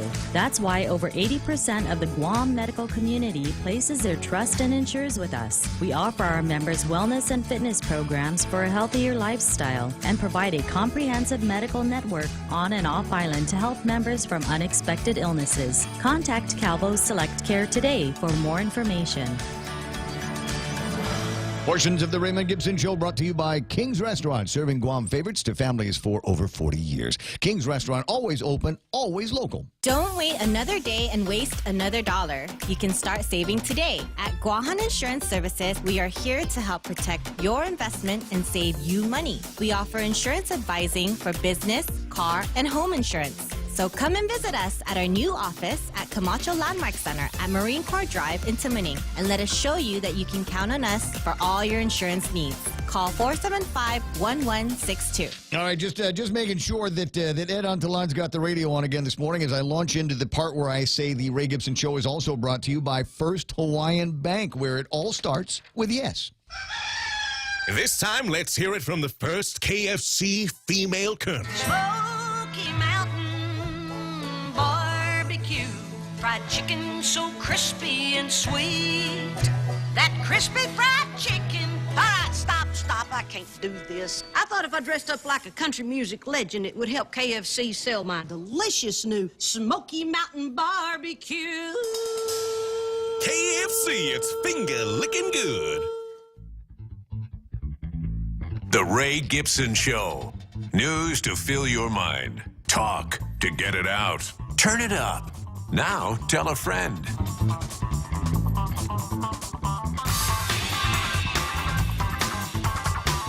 Yeah, do me that favor. Tell a friend. If you're watching on Facebook Live, share the link. If you're listening to us or watching on thepoint.gu, then, yeah, you can share that link as well. But, my preference is the Facebook Live one because that's the one where I can see you. So I know that Ed had his Facebook going this morning and watching the show. And who else is on? There's Mark. I like Mark. Mark's response. Just wait until a teacher or a staff member uses one of those little baseball bats to defend themselves from an unruly student. You see some of these kids we're putting in middle school these days, they got mustaches, for heaven's sakes. And you ought to see the boys. Boy, I heard that story, broke out laughing right away. What the? That's there's got to be a smarter solution. It's something that, yeah. And Jonathan Bullwinkle, more on that in a second, writes in, don't bring a bat to a gunfight. But I'm with you. But Jonathan Bullwinkle, is that your real name? Is that your real name? Just a thumbs up, thumbs down in the chat here. Let us know about that. Trying Trying to think of this up. Oh, airman at the United States Air Force Base. Well, thank you very much for your service, and glad that you punched into the program this morning, and hope we keep you entertained all morning long. And if you're just, if you're just new to Guam, this is a great place to actually punch into to say you'll learn everything there is to know about today's news. But because Kevin and I have been doing news and talk and information and entertainment in this town for the last 30 years together or so, we are cursed. We are cursed with a good memory. And so what's going to happen is any topic that we go through here, any topic that you care to bring up has been brought up before ad infinitum on talk radio and in the media, and there's a lot of history behind it. And so the answer is this is where you will learn much of the institutional history and the institutional knowledge that is required to be a player in this town. And it just is. Even questions about the liquid fuels tax. Right, liquid fuels tax. I remember it was a couple of years ago when I was in the last administration, where I was. There were a bunch of guys that were coming at the gas prices had gone through the roof. You remember it was $150, $200 a barrel. Went over $5 a gallon. Right. 8 years ago. And then it relaxed way down. And it was comfortable again to start driving around, and you went a little extra. I drive down to Marito all the time because it didn't feel like it was a major drain on my gas budget. And right around that same time, there were a bunch of people, and it really surprised me because there were people that are like me that absolutely hate taxes that all of a sudden started advocating for an increase in the liquid fuels tax. What? Why would you advocate for the government to be able to take more money out of your pocket, especially if you read the audits? Not every penny of the liquid fuels tax goes to support the roads and the maintenance of the roads and the building of the pretty new blacktop ribbons around the island. Not all of that money goes there. Little reflectors they just put on. Yes, beautiful reflectors. Man, at night when you're at the light getting ready to turn in here, you can see the red ones shining back at you, the white ones on the other. It's awesome. No, it's cool because the old way they used to do that was they'd put cats about every 20 feet, and and the light from your headlights would reflect back to you with the eyeballs of the cat. So it's cheaper just to use spikes. Was that the noise I heard? That's what that was. Anyway, so it's good to have you, Jonathan Bullwinkle, as part of the program. 7:18. I suppose now would be a pretty good time to look at what happened in the markets here. And there it comes. So yesterday was good, and today is not good. Yesterday markets were green. Today the markets are all in the red. Markets closed down. The Dow Jones Industrial Average off 218 points, but still over 24,000. So I'm going to use 24,000 as kind of my healthy benchmark for the Dow for at least the foreseeable future. We've got the Nasdaq at 7,069. S&P 500 closed at 2,642. Nikkei at 21,687. So they're off. They closed yesterday off by about 107 points, but that's where they're going to be starting when that particular market opens today. What are we doing on oil? $66.74, up $1.23. And I hate to say, you know what's going to happen here? It's $66.74. We're going to have to put up with the whining on Facebook from our family and friends in the States about how their gasoline is up to $2.66. There's something stupid like that. Oh, look at us. They complain about the weather, complain about the price of gas. We need to take a picture of what is on the gas station signs today and put that up there on the Facebook so that they know what it. Stop complaining. It could be a whole lot worse. And I'll dig out some new TAPIS numbers for you in just a little bit. But that's basically what the markets look like and where they headed off. One other thing that I like to look at when I do the market report here is what's happening with the currencies between here and Japan. 106 yen. 106.79 yen. So it just up a little bit, stronger a little bit against the dollar from where it was yesterday. And there you go. 20 minutes after, and the extra point's coming up. Am I supposed to do traffic now? No, we'll do traffic in a couple of minutes. Extra point, though, with Jerry Roberts now. You've made the decision that somebody is no longer going to work for you. When should you tell them? I'm Jerry Roberts, and we tackle a topic that is often handled in an awkward fashion. That's next on The Extra Point. The majority of American workers are what is known as at-will employees. This means the employer-employee relationship can end for any reason or no reason at all, so long as the termination is not due to discrimination or there are different terms in an employment contract. Further, there is no federal law that requires a company to issue any notice to the employee. They can just fire the person, and that's the end of it. Employees can do the same. No notice. Hey, it's 5 o'clock. I'm out of here. No, really, I'm out of here, and I ain't coming back. So why do we customarily give the employer 2 weeks' notice when we decide to leave? Why does an employer often pay the worker for 2 weeks when letting them go? Why do both sides give these concessions if not legally required to do so? Is it simple tradition or possibly compassion? In any case, the system has existed for a long time and we're used to it. Let me toss in a different wrinkle.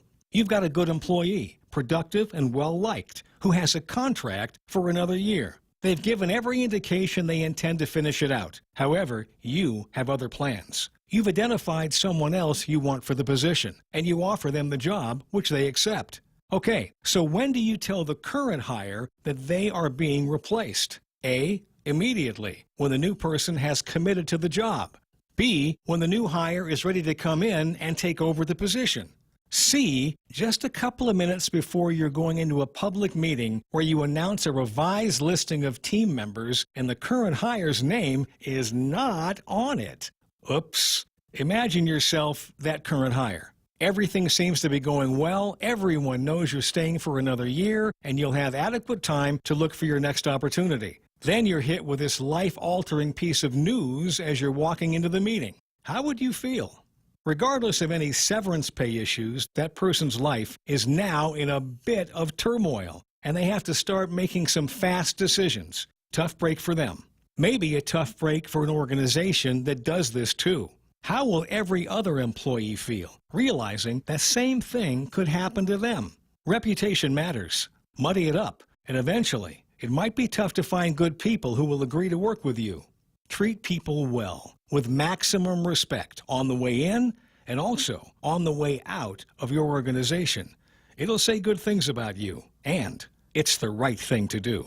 That's the Extra Point. Get out there and make something good happen today. For 93.3, I'm Jerry Roberts. So don't fire people on Facebook is what you're saying. Yeah, go figure.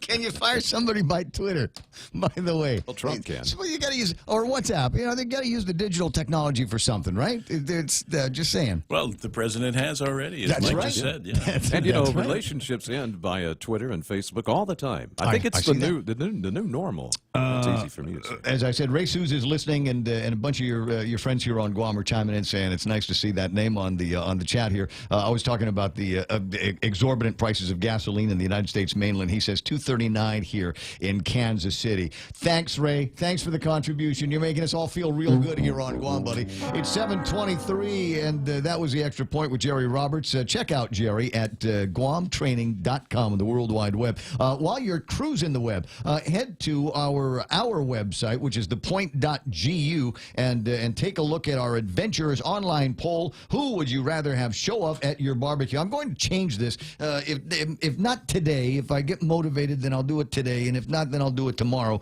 Who would you rather have show up at your barbecue? In first place, again, Ray and Tony. 56.3% of the people have chimed in and said, I'd rather have Ray and Tony show up at my barbecue. 35.56% in second place, Carl and Fred. In third place, Frank and Alicia. And then there's Dennis and Dave, and Lou and Josh with only 1.48%. What, do you not know that Lou is a great baker?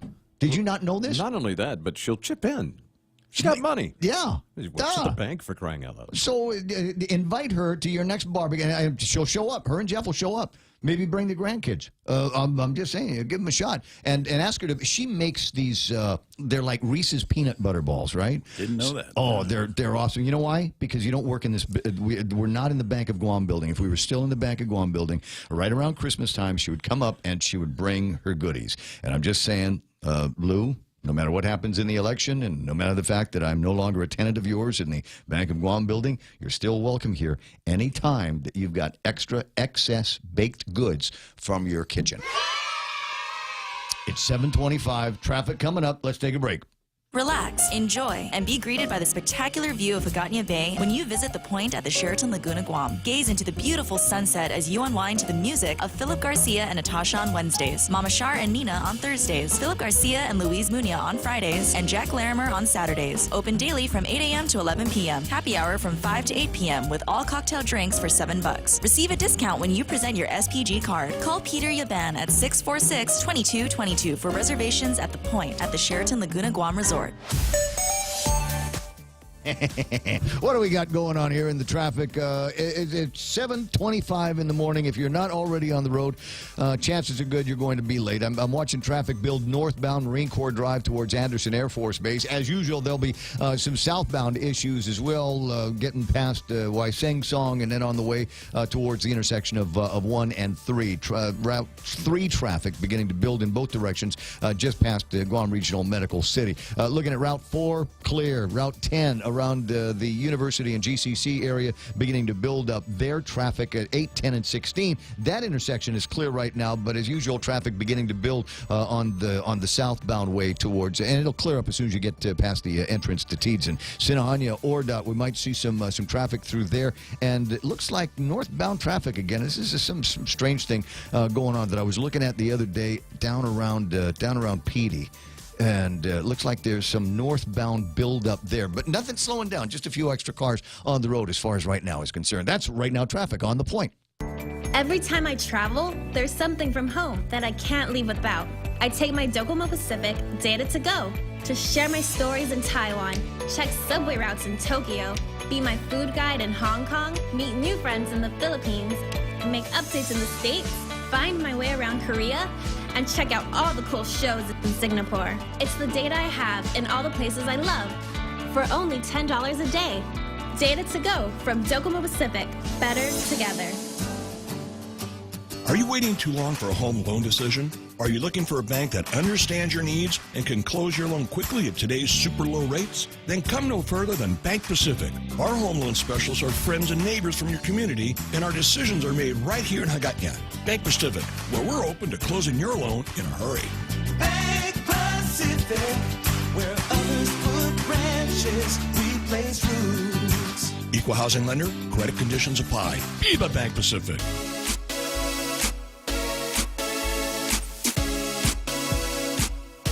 Was it about this time yesterday we were talking with Glenn Leon Guerrero, and he was going to see if they could do something about that abandoned vehicle on Route 8? That's right, the one that was missing the wheels. Right. It's still there. The car's still there. The wheels are still gone. Oh, wow. Apparently, the windshield and everything's still there. Apparently, they're stolen for good. It's not like the guys heard me talking about it on the radio and said, "Oh no, we better put those tires back on the car." But the car is still there. And so if you need parts, I forget which kind of car it is.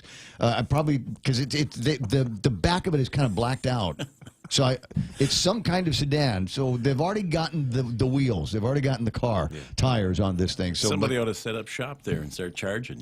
Right? Open here's a door. Here's an alternator. What do you need? You need a back seat. I think the back seat was still in there. Maybe a rear view mirror or something like that. You can get Radio a might pretty penny still be for on. an air conditioner compressor these days. Hey, good morning, Jeff Pleadwell. Good to see you in the chat. Ernie Galito from over at AK. Ernie got me thinking about just looking at his name there because we're old cable guys, right? It got me thinking about another kind of cable guy, and that's J.K. Krieger over at Docomo Pacific, who has, in his short time in that company, has taken that place about 1 million miles from where they were, literally a few miles up the road into the old Ben Franklin building that they have refurbed, and it's got a little cafe, and it's got a thinking, working, networking spot upstairs. Congratulations to him. Yeah. And so somebody told me yesterday that he was going to be making some kind of move, and I thought, well, you know what? That's because he was noticed. Somebody noticed the work that he did, and the good news is he's apparently been headhunted from the inside, so he's going to be taking on some other responsibilities with NTT Docomo, and going to have somebody else come in and say hello. Is there somebody important on the phone? Is it the governor? Yeah, we've got an accident. We've got reported in Anigua. Right let's get that on the line. This is Ray. Go ahead, call it in. This is far from the important person, but there's the 3 southbound lanes in front of Anigua's Ace Hardware. are closed. There's a rollover accident on the side of the road. They just closed the road. The road. And I'm sitting there northbound, but so they're just driving on the center lane Right. to get around it. But 3 lanes southbound are blocked off. Okay, but we're not backing up traffic, right? I mean, it's still moving through there. They just blocked off the roads. So I'm looking. So right now I'm over here near the Boat Basin, and I'm looking at a lot of cars going, that are full lane. So I think it's going to back up here in a little bit. All right, so alternate routes are suggested if you haven't yet passed the old Auto Masters, the governor's office. Yeah. So you're gonna want to make that turn into Maina and up around Snake Hill. Well, actually, so northbound's fine. Southbound is going to be horrible. Okay, so you better turn somewhere in 9th Street or something like that and head up to Agania Heights then and take Snake Road down. Hey, do me a favor, if you could, send me a picture. You got something like that? I can't. I've already drove past that. Well, go back. I have the oldest phone on Guam, so it's like no texting, no. It's a phone. All right. If it's just a phone, I got you. Just downsized for the new millennium. I got you. So thanks. I appreciate the word here. So southbound traffic, Marine Corps Drive, there's a rollover accident over by the Ace Hardware down there, and it is going to be beginning to snag traffic. They will block off the lanes. You should still be able to go through the center lane if you need to continue south. If you want to avoid the whole thing, cut into Agania somewhere, go up to Agania Heights, and then Snake Road past Navy Hospital, and you'll come out right in front of the governor's office. Wave, say hello. Okay. Hey, Ray. Thank you. Got it. By the way. What's that? You have a good day. I'll have a very good day. 7:33 right now, and time for a quick look at headlines. Kevin Kerrigan now from the Guam Daily Post. Half a day and good morning, Guam. News time here at The Point is 33 minutes past 7 a.m. In the headlines from the Daily Post this morning, the federal government has been given the green light to proceed with the forfeiture of $1 million in drug proceeds, multiple vehicles, and 2 homes that once belonged to Vincent Ray Rios. Rios was charged in what federal prosecutors described as one of the largest seizures of crystal meth on island. He pleaded guilty to 3 counts of meth possession with intent to distribute. He and his girlfriend, Sue Ann Baker, were arrested in November 2016 after the couple picked up 2 mail packages that contained 18.7 pounds of crystal meth that had a maximum street value of $4.7 million. Hotel room tax collections increasing to a record $44 million in fiscal year 2017. That corresponds with the record $1.5 million in visitor arrivals last year, according to a newly released audit report from the Office of Public Accountability. According to that report, revenues from the hotel room tax increased by $3 million over the previous year. The tax is the Guam Visitors Bureau main source of funding. GVB got about $24 million from the hotel tax last year. The Mayor's Council received $4.1 million, with the Department of Parks and Recreation getting $3.1 million from the hotel room tax. Although it's been denied by authorities in both China and Vanuatu, a report that Beijing is planning a military base on the South Pacific island of Vanuatu is being taken seriously in Canberra and Washington, as well as elsewhere. Fairfax Media cited unnamed sources in a Monday story reporting that the governments of China and Vanuatu have held preliminary discussions to allow China to build a military base there.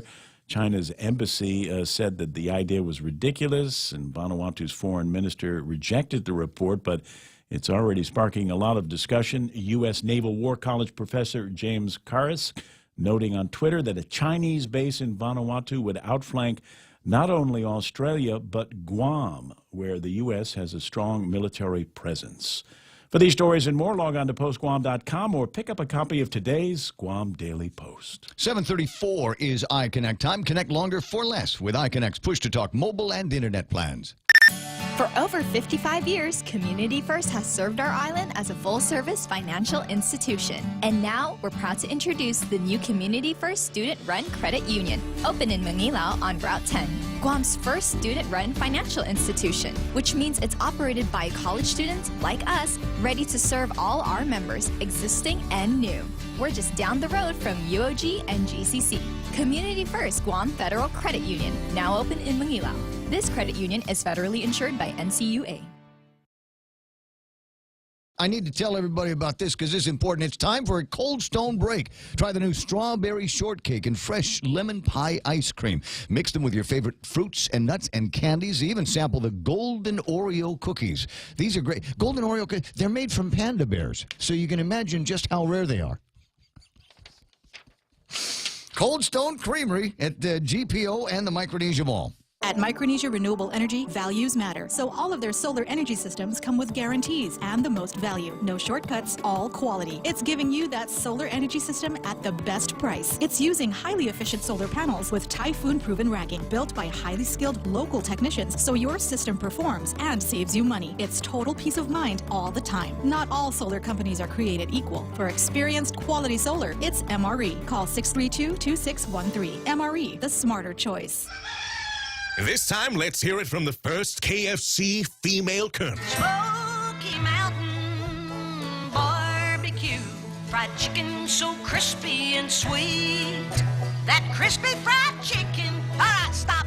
I can't do this. I thought if I dressed up like a country music legend, it would help KFC sell my delicious new Smoky Mountain Barbecue.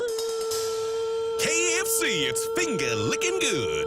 Don't wait another day and waste another dollar. You can start saving today. At Guahan Insurance Services, we are here to help protect your investment and save you money. We offer insurance advising for business, car, and home insurance. So come and visit us at our new office at Camacho Landmark Center at Marine Corps Drive in Timoning, and let us show you that you can count on us for all your insurance needs.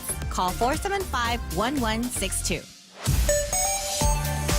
Another look at traffic as Ken called in. Looks like we're going to have some build-up down around the Old Ace Hardware down in Anigua. Southbound traffic being affected right now. Rollover accident, obviously. The police are on the scene. Hey, if you've got pictures of that, send them to me, would you, on the Facebook? And I'll be happy to share those with the viewers so that they can see what's going on. Otherwise, we got traffic that is beginning to slow down all kinds of places. Route 27, that's the one over by the swimming pool up in Dedido.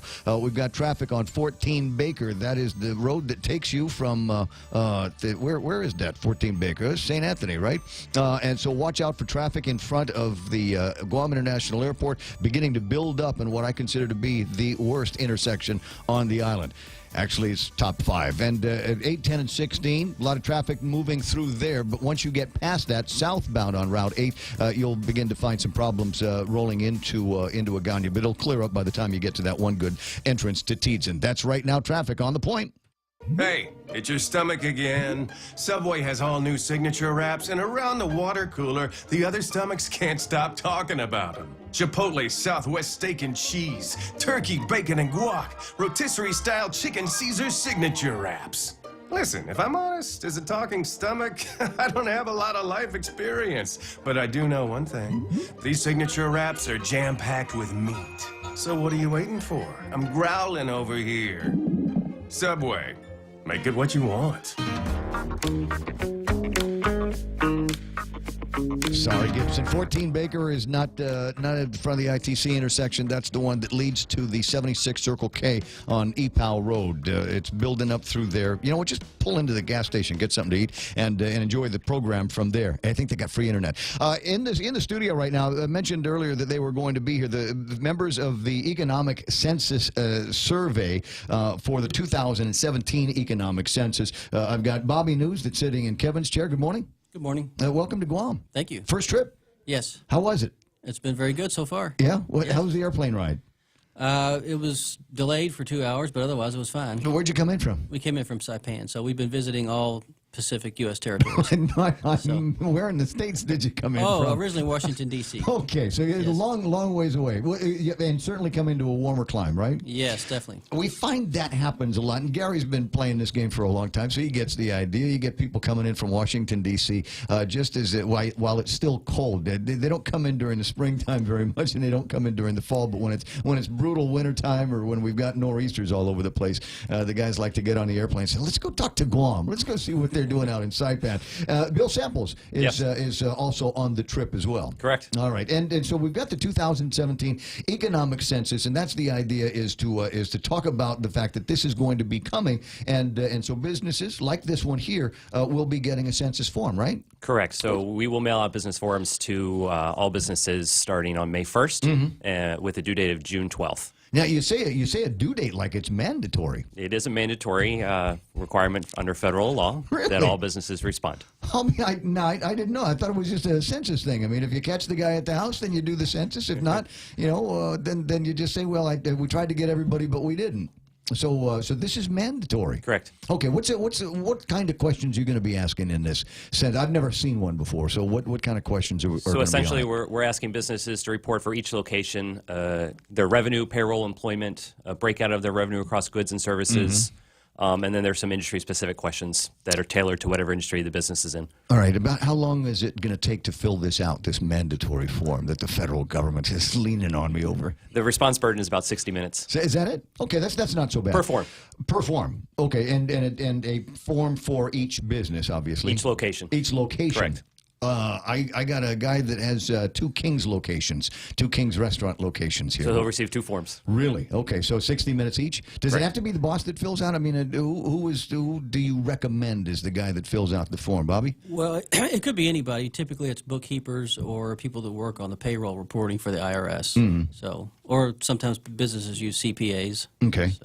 Is this paper form, online? How are we putting this together? For multi-unit locations, it's electronic. Okay, smart move.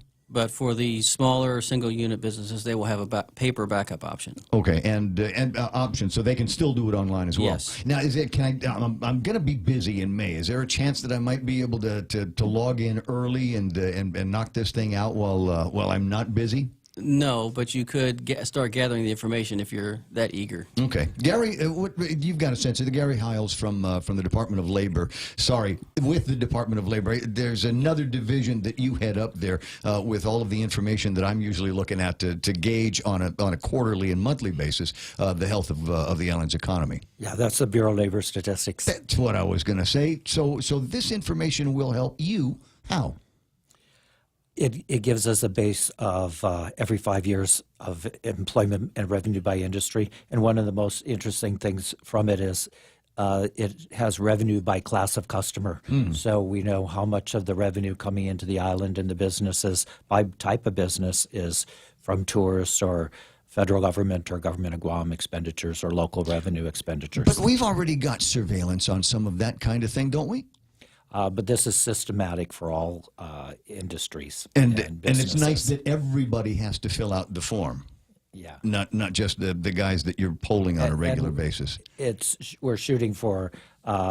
Last time it was electronically filing availability, and to every census to increase the electronic filing. What kind of numbers do you come out? I mean, do you get it? Obviously, you don't get 100%. I mean, that's difficult to come up with. But what kind of percentage do you come with? Well, it's typically very high for Guam and the other U.S. territories.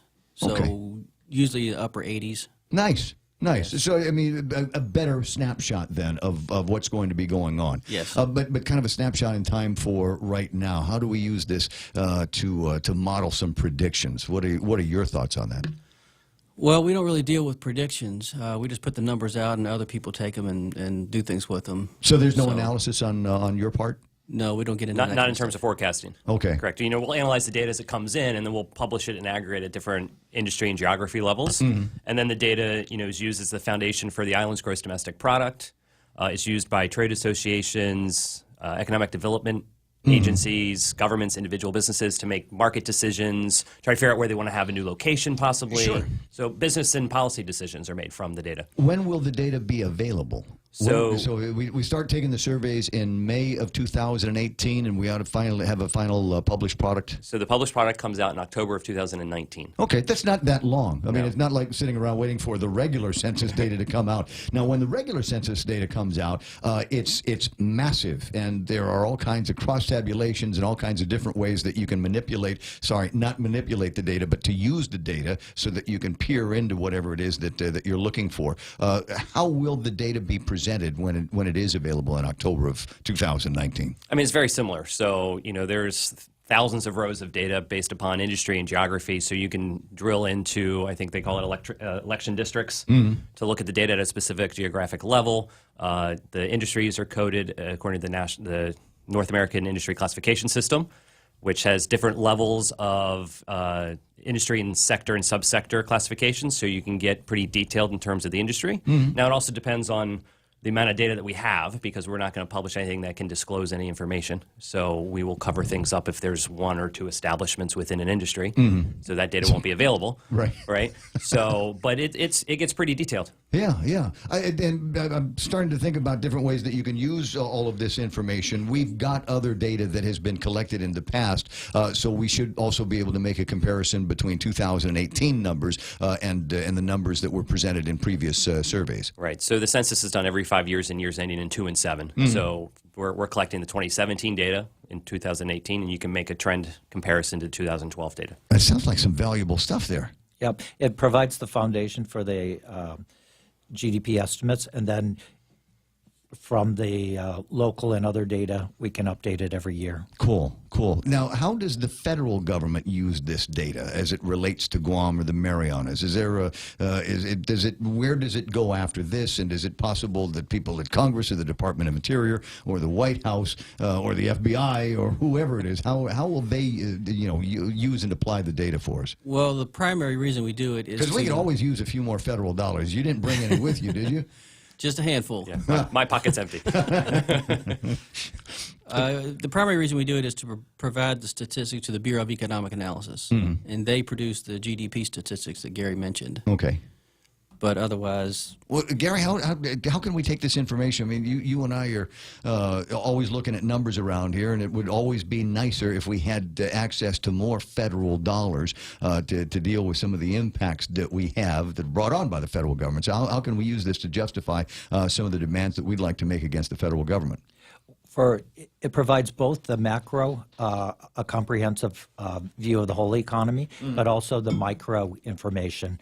So if you want to know how many restaurants are in a particular village or other businesses, how many retail stores, that kind of detail is available. Okay, and it'd be good if obviously we get the data and then match that up against some of the data that you're able to collect and see, as you point out, some macro and micro information from there. Speaking of information, you guys are going to be having a press conference a little bit later on? yes, 11 this morning. Okay, all right, and that's going to be taking place at the Guam Department of Labor conference room. And if you want more information, is there a way to get some online? Yes. So users and or respondents can reach out or go to census.gov/economic census for more information. Okay, and again, some of the information that they are looking for you to supply for 2017: sales, payroll numbers, employee numbers, size of your firm, capital expenditures, election districts, as well as the statistics on the legal form of organization. So I'm interested in the election district part of this. Gary, does that mean that I vote in Barragata? Is that how they're going to be posting the data? That's correct. Each village has published data on the number of business establishments by type of establishment within the village. Okay. Do you suppose there will be any surprises here or myths that get busted about what the opportunities might be, say, for development down in the south, retail development, hotels, things like that?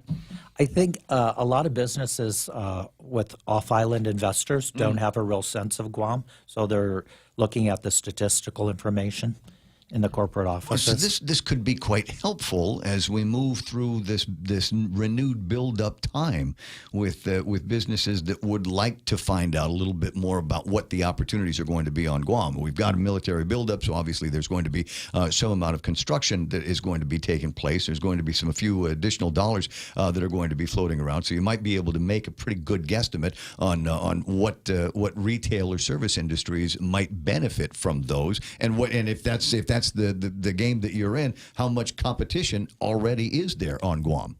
That's correct. Good way to use the information, guys. I appreciate you coming in, and Gary.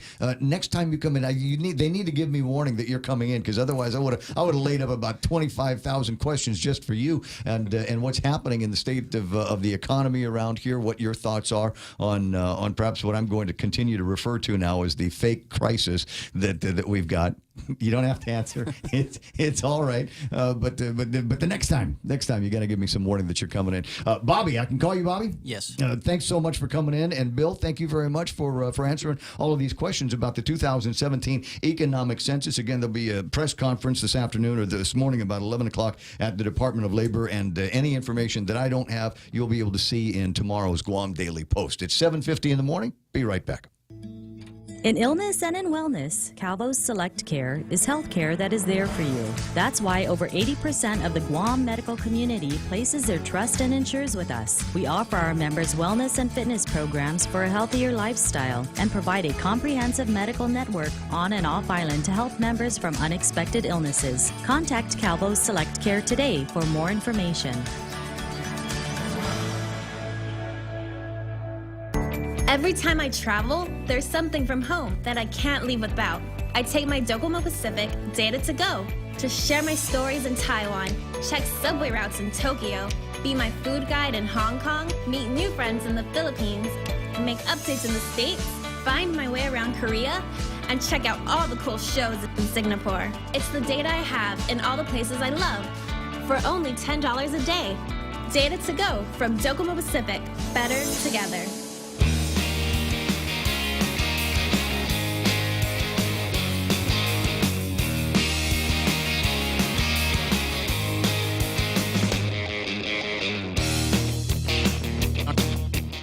Hey, does your business have a hat? You have a hat at your store? Reason I'm asking is my buddies from APL, Charlie and the guys came in yesterday, Charlie and John, and when they left me with an APL hat, which I really like, and so I'm wearing it on the television, thinking, hey, this could be a thing. Right? It could be. You got a business. Do you have a business? You got a growing concern out there and want to get some attention. A lot of people watch this thing on Facebook, but you'd be surprised.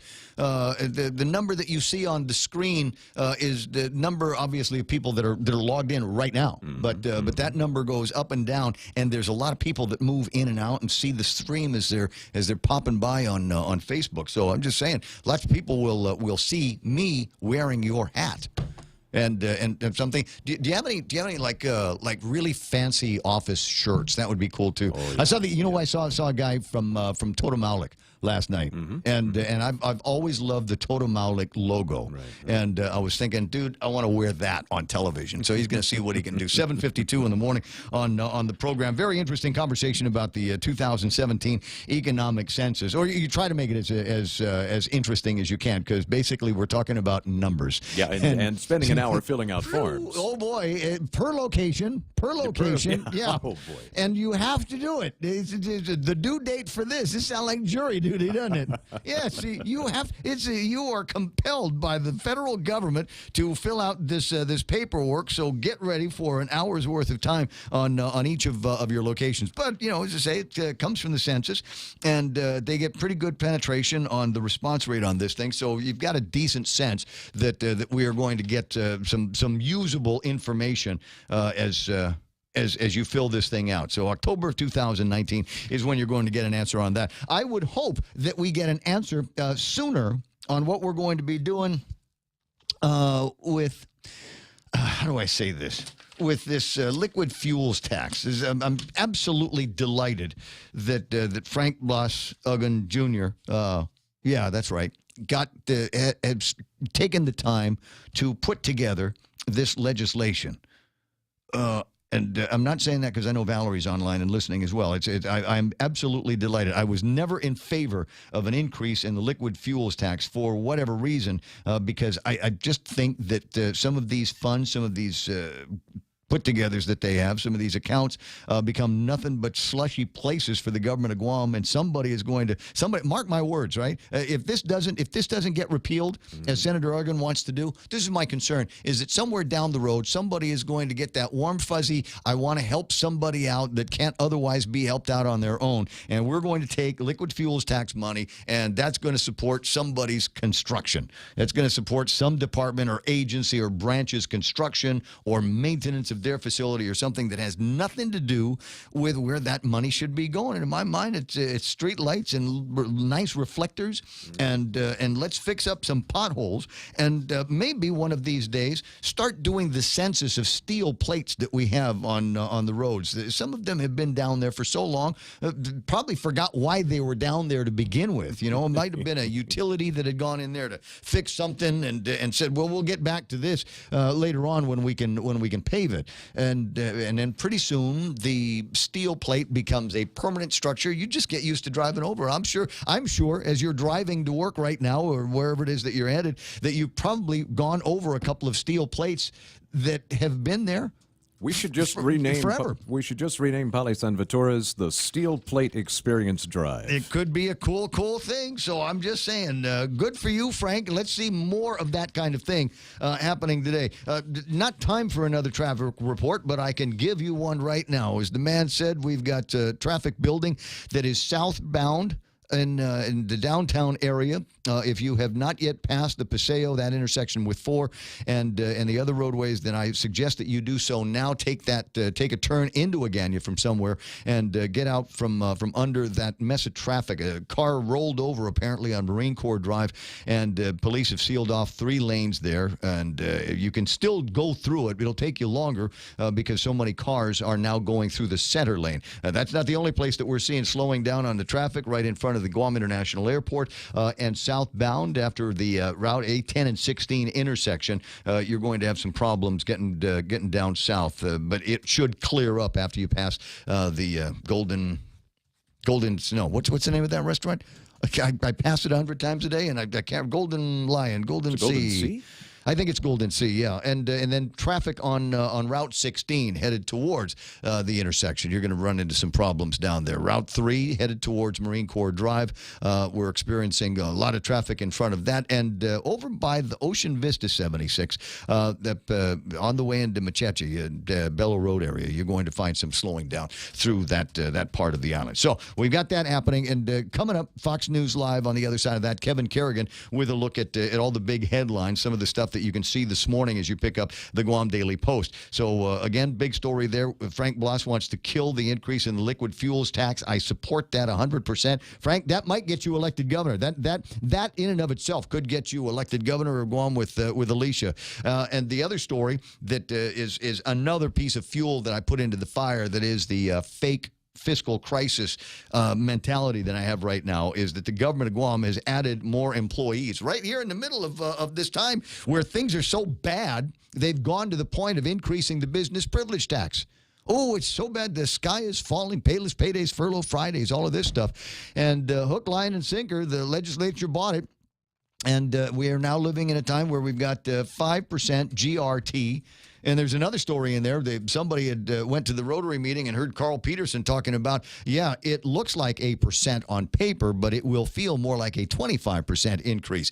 And guess what? It's permanent. It's permanent. You can roll it back now if you want to, and it won't make any differences because the businesses will go, hey, you know what? These guys, they were okay paying this rate. They still continued to buy even though the price went up. So that's the new price. We've now, because of the government of Guam, found out where the market will support something. We found out what the market will bear in terms of the price of a widget. And the government said it's going to go up 1%, and even if you back it away, it is unlikely. And even if they do, you wouldn't see it.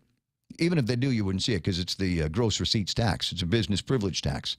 Later on, there's going to be a 2% increase overall with the addition of the visible sales tax, unless Mike St-Nicholas and some of the other guys at the legislature are able to wrangle that. And the fuel for the conversation, Miguel, is exactly this. If we're in the middle of a fiscal crisis, what are we doing bringing employees on board? These are the same employees that Catholic Social Services had, and these employees had to suffer through payless paydays. So if times are so bad, maybe there was another way to do this. And we'll talk about that and a few more things as the program continues. It's closing in on 8 o'clock in the morning. As I said, Fox News Live coming up in just seconds on the other side of that. Kevin Kerrigan and Blake Watson and I and Kevin and Mike are going to talk sports in the next hour of the program. So you don't want to miss that. 8 a.m., get to work.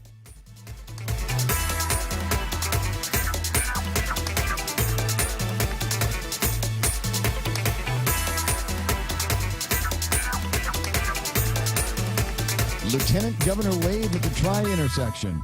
Smart.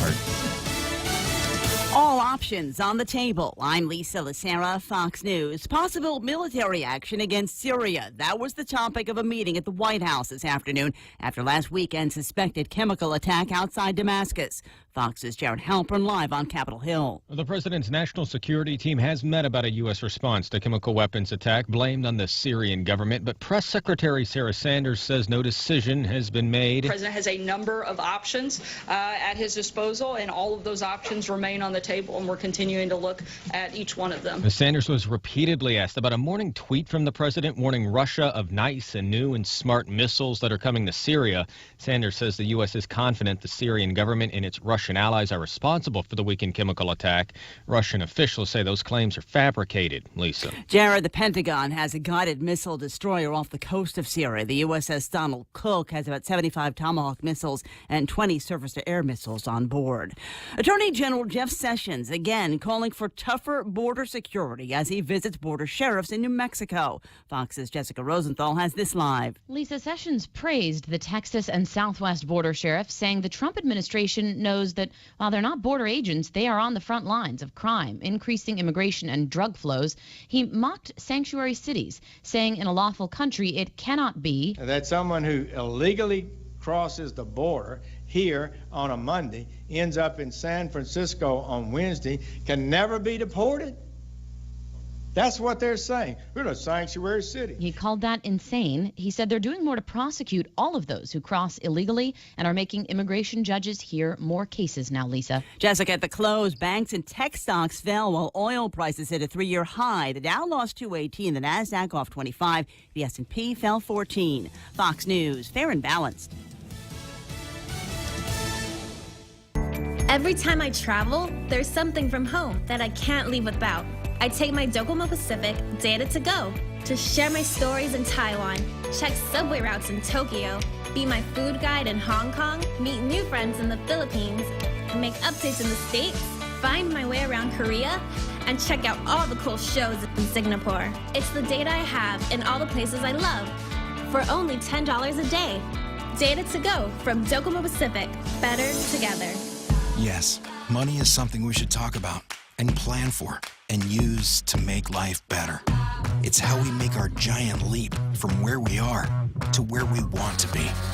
So let's talk together and work together to check off shiny new kitchens, fully nested dorm rooms, and bucket lists with more countries than our passports can hold. Let's check them all off together. First Hawaiian Bank.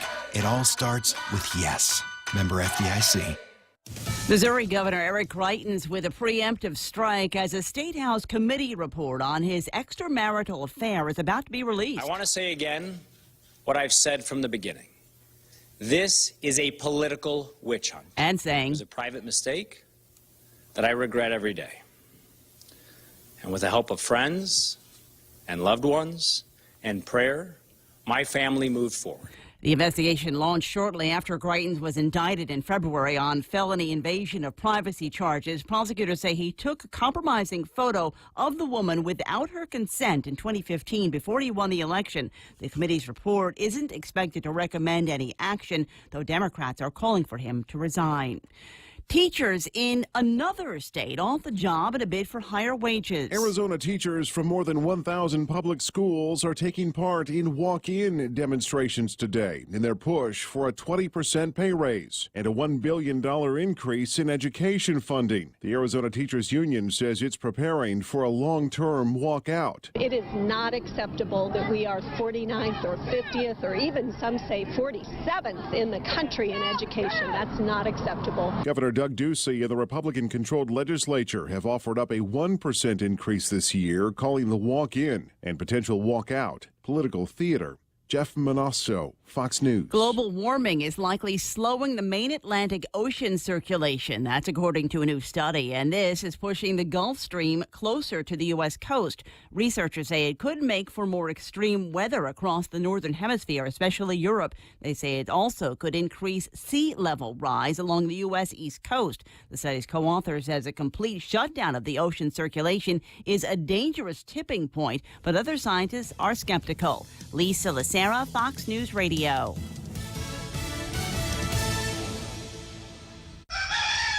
This time, let's hear it from the first KFC female colonel. Smoky Mountain Barbecue, fried chicken so crispy and sweet. That crispy fried chicken. All right, stop, I can't do this. I thought if I dressed up like a country music legend, it would help KFC sell my delicious new Smoky Mountain Barbecue. KFC, it's finger licking good. Security Title is honored to join in sponsoring Ray Gibson on The Point. I'm Kim Anderson of Chalampago, and this is where I start my day, listening to the voices of our community and sharing thoughts about issues that affect all of us. It all boils down to our people and our land. Protehi Itanomo, protect your land. When it comes to your family land, remember to call the professionals at Security Title, just like you call Ray Gibson in the morning. As we journey through the new year, we here at APL continue to find ways to better deliver our island's resources with innovative and cost-effective solutions, lending our helping hands by carrying your freight safely from the U.S. mainland or anywhere in our global network. We humbly honor the opportunities to continue to work and connect with you and your business. We are APL, and we are here for you. At Micronesia Renewable Energy, values matter, so all of their solar energy systems come with guarantees and the most value. No shortcuts, all quality. It's giving you that solar energy system at the best price. It's using highly efficient solar panels with typhoon-proven racking, built by highly skilled local technicians, so your system performs and saves you money. It's total peace of mind all the time. Not all solar companies are created equal. For experienced quality solar, it's MRE. Call 632-2613. MRE, the smarter choice. Relax, enjoy, and be greeted by the spectacular view of Hagåtña Bay when you visit the Point at the Sheraton Laguna Guam. Gaze into the beautiful sunset as you unwind to the music of Philip Garcia and Natasha on Wednesdays, Mama Shar and Nina on Thursdays, Philip Garcia and Luis Muña on Fridays, and Jack Larimer on Saturdays. Open daily from 8 a.m. to 11 p.m. Happy hour from 5 to 8 p.m. with all cocktail drinks for $7. Receive a discount when you present your SPG card. Call Peter Yaban at 646-2222 for reservations at the Point at the Sheraton Laguna Guam Resort.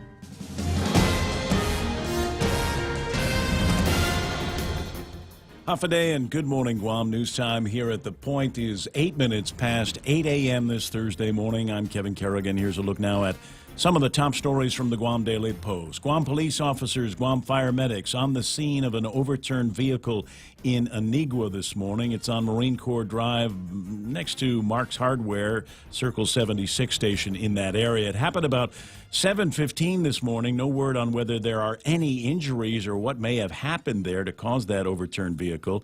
Guam Police Department spokesman Sergeant Paul Tapau reporting that all three southbound lanes were closed by the accident. One northbound lane has been opened up for some southbound traffic, but motorists are advised to proceed with caution and expect delays in that area.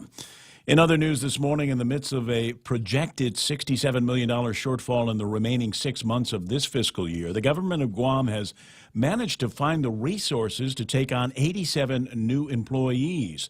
They're mostly former Catholic Social Service employees who are being placed on the GovGuam payroll as limited-term appointees for the next 6 months. The termination of all LTA positions was among the austerity measures announced earlier this year by the administration at the start of the fiscal crisis. However, the administration has approved an exception for these 87 employees because they're responsible for staffing 3 senior citizen programs previously contracted out to Catholic Social Services. The programs are paid for with a combination of local and federal funding, which is administered by the Department of Public Health, Senior citizen administrator Arthur San Augustine telling the Post yesterday that the budget for all three programs is about $1.9 million for the next 6 months. The additional cost to bring on these new 87 GovGuam employees for that period is just short of $52,000.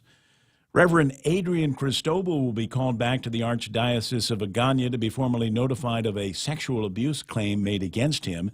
In a statement from the Archdiocese yesterday, Communications Director Tony Diaz saying that the complaint against Cristobal will be handled in accordance with the Archdiocese's sexual abuse and misconduct policy. That policy requires that the Guam Archdiocese formally notify the Diocese of Phoenix, where Cristobal has been serving on a mission since he left Guam in November of last year. Cristobal was named in a civil complaint filed Tuesday in Guam's district court by a former altar boy. Guam Archbishop Michael Burns will determine if the accusations against Cristobal are credible. If so, he will then appoint an independent board to review the allegations further. We'll have more news after this. In illness and in wellness, Calvo's Select Care is health care that is there for you. That's why over 80% of the Guam medical community places their trust and insures with us. We offer our members wellness and fitness programs for a healthier lifestyle and provide a comprehensive medical network on and off island to help members from unexpected illnesses. Contact Calvo's Select Care today for more information. We can't buy this house. What? It has 4 bathrooms. Just think of all the bathtub rings, water spots, and stains, plus the cleaning products I'll have to buy. Didn't I tell you? The house comes with a non-electric Connecticut water treatment system. We'll have clean, soft water throughout the house, protect the water-using appliances, keep the tub, showers, and sinks looking like new, and help our skin, hair, and clothes look and feel great, too. The house even includes a Connecticut drinking water system. A Connecticut system in the house? We'll take it. American Water Tech. Smarter water. Better water. Call American Water Tech, 649-2301, or email info@AmericanWaterTech.com. 12 minutes past 8 a.m. here at The Point. Senator and gubernatorial candidate Frank Uggan Jr. introducing a new bill yesterday to rescind the 4-cent increase in the liquid fuel tax that took effect at the start of this year. In a release yesterday, the senator said he's concerned about what he called the barrage of tax increases now facing our community. Senator Uggan said the Department of Public Works already has access to $1.8 million through appropriations in fiscal year 2018 and another $2 million in federal funding to pay for street improvements in 19 island villages. The liquid fuel tax increase took effect January 1st. The increase was intended to help fund road improvements on Guam. Contacted for comment by the Post yesterday, DPW Director Glenn Leon Guerrero telling us that he declined to say one way or the other whether he opposes or supports Uggan's Bill 270, but he did say we need money to fix village streets, and the tax is the means to do it. If lawmakers come up with something different, far be it from me to say no. A $170,000 payment by the Guahan Academy Charter School for a Bank of Guam loan has raised some concerns by auditors at the Guam Department of Education. Guam DOE did not validate the allotment request after concerns were raised about the charter school using the loan to pay a vendor for construction supplies and materials. In a memo to the Department of Administration, Guam DOE Chief Auditor Franklin Cooper-Nurse raised concerns over Guahan Academy Charter School's procurement of bank financing. The memo states that there were numerous deficiencies identified during the review, and the charter school failed to submit a complete procurement record as well as failing to submit a proposed evaluation. The memo stated that the offeror's proposal could be deemed late or non-responsive based on the RFP deadline. For these stories and more, log on to postguam.com or pick up a copy of today's Guam Daily Post. Here's Ray with some weather. It's going to be hot today. 90 degrees is the forecast temp for the afternoon. 77 is the overnight lows. We should have winds out of the east, still blowing about 15 to 20 miles an hour, and that is going to continue over the next several days. So enjoy the breeze while we've got it. And a note from a listener, Lee, says that the Nigua accident, that roadway is now clear. and everything should be smooth going southbound on Marine Corps Drive around the Old Ace Hardware area. Again, Anigua is clear. Thank you, Lee, for chiming that in this morning. It's 8:13, news, weather, and traffic together here on The Point. Don't wait another day and waste another dollar. You can start saving today. At Guahan Insurance Services, we are here to help protect your investment and save you money. We offer insurance advising for business, car, and home insurance. So come and visit us at our new office at Camacho Landmark Center at Marine Corps Drive in Tamuning, and let us show you that you can count on us for all your insurance needs. Call 475-1162. This program is brought to you by King's Restaurant, serving Guam favorites to families for over 40 years. King's Restaurant, always open, always local. Triple J says yes. Zero down? Yes. 1.9% financing? Yes. Easy trade-in? Yes. No payments for 90 days? Yes. We'll have you saying yes, too, to these amazing deals. Like our big boy truck, the Ford F-150 at only $217 per paycheck. Or the top safety pick Mazda CX-5 Sport at only $194 per paycheck. Or turn heads in the Mazda 3 Sport or the sleek and sophisticated Kia Soul. Both for only $129 per paycheck. Visit us online at triplejguam.com. Some conditions apply. See dealer for details. Triple J, customers first. 8:14, other parts of the program brought to you by Security Title. When you absolutely need confidentiality in your complex real estate transactions. On April 14th, join Bank of Guam for the first ever Hagåtña City Ife Run and Block Party to benefit the Guam Cancer Care and the American Cancer Society Guam. This event begins with a sunset run through our capital, starting at 5 p.m. at the Chamorro Village, and the excitement continues at our block party with food trucks, beer garden, live entertainment, and the greatest beast competition, and a fun-filled kids zone. The Hagåtña City Ife Run and Block Party, Saturday, April 14th, brought to you by Bank of Guam, member FDIC. The Ray Gibson Show. Call now, 888-TALK. That's 888-8255. Quarter after 8 o'clock in the morning. Hello, welcome to the program. Excuse the mess. My name is Ray Gibson. Thrilled to be here. I got Mike, and he'll answer the phone when you call at 888-8255. Kevin Kerrigan's got the headlines, and now we've got sports with Blake.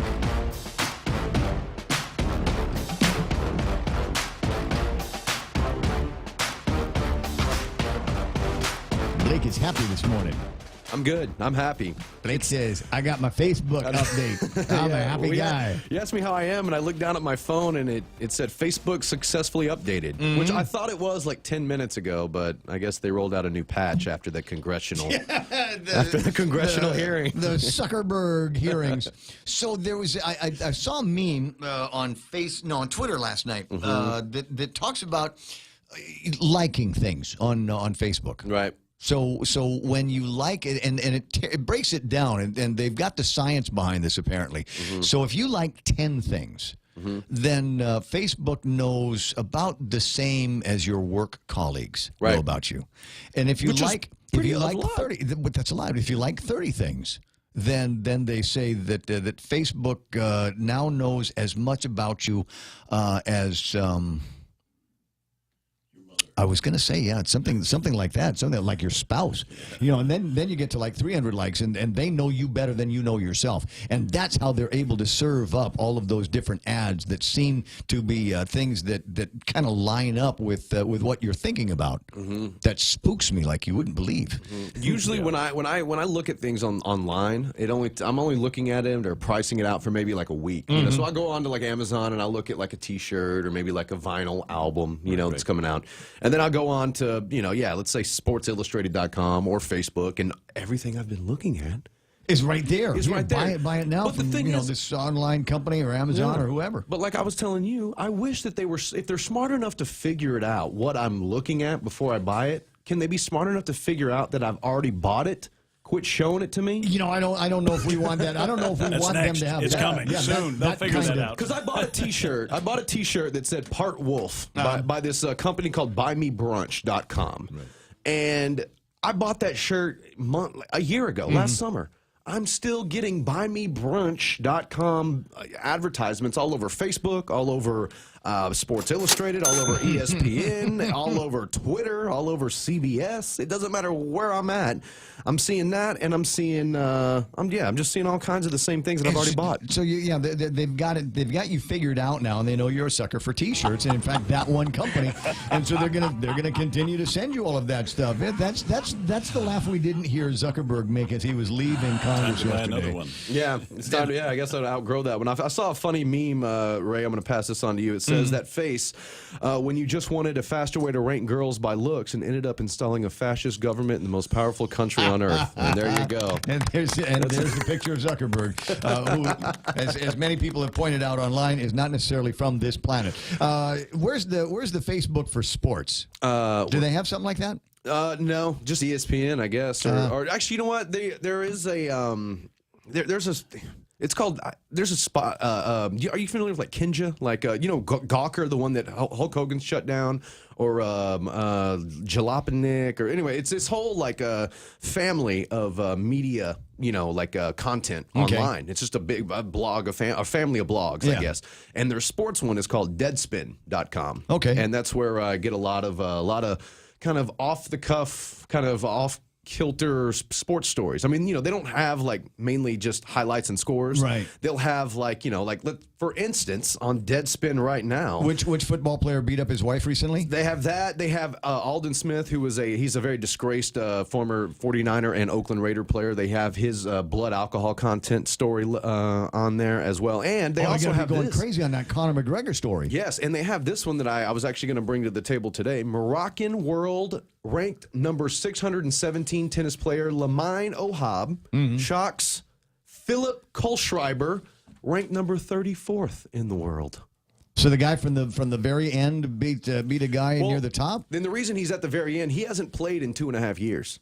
So he was like, I haven't played in a while. So he entered this Moroccan tournament, and he at number 617, nice. and he beat the 34th player in the world after 2 years. I think he's going to look towards an increase in his ranking. Dave's Cup. Well, you still got to throw some points in. It's not just a question of beating a guy with the higher rank. I mean, there are still some other points that he's got to gather to ramp himself up the ladder. Some really cool stuff. Do we have anything by way of local sports today? We do. I have some more IIAA G by request girls high school soccer as the Sanchez Sharks and Ukudu Bulldogs spun their tires because they didn't really decide anything after their contest. 1-1 was the tie and the final there. And elsewhere also, I found out that the FD Father Duenas Friars, they get a victory over the John F. Kennedy High School Islanders this week, 25-10 and 27-25 in 2 straight sets.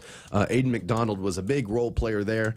And, man of the match as the FD Friars continue to roll on in the IIAG High School boys volleyball ranks. Way to do that. I do have something interesting today. I wanted to tell this story just to bring up some nostalgia for some people. Now, this is before my time, talking late 60s, but it is his birthday. So Ed O'Neill, maybe you know him as Al Bundy, maybe you know him as Jay Pritchett. Before he was Sophie Vergara's husband on Modern Family, he was a Youngstown State college football player. Good enough to sign a professional contract. The story goes he was a defensive lineman during his college days at Youngstown. He was an undrafted rookie free agent in 1969, and his dad drove him to Pittsburgh in 69 and drove him down to St. Vincent's College to try out for the Steelers.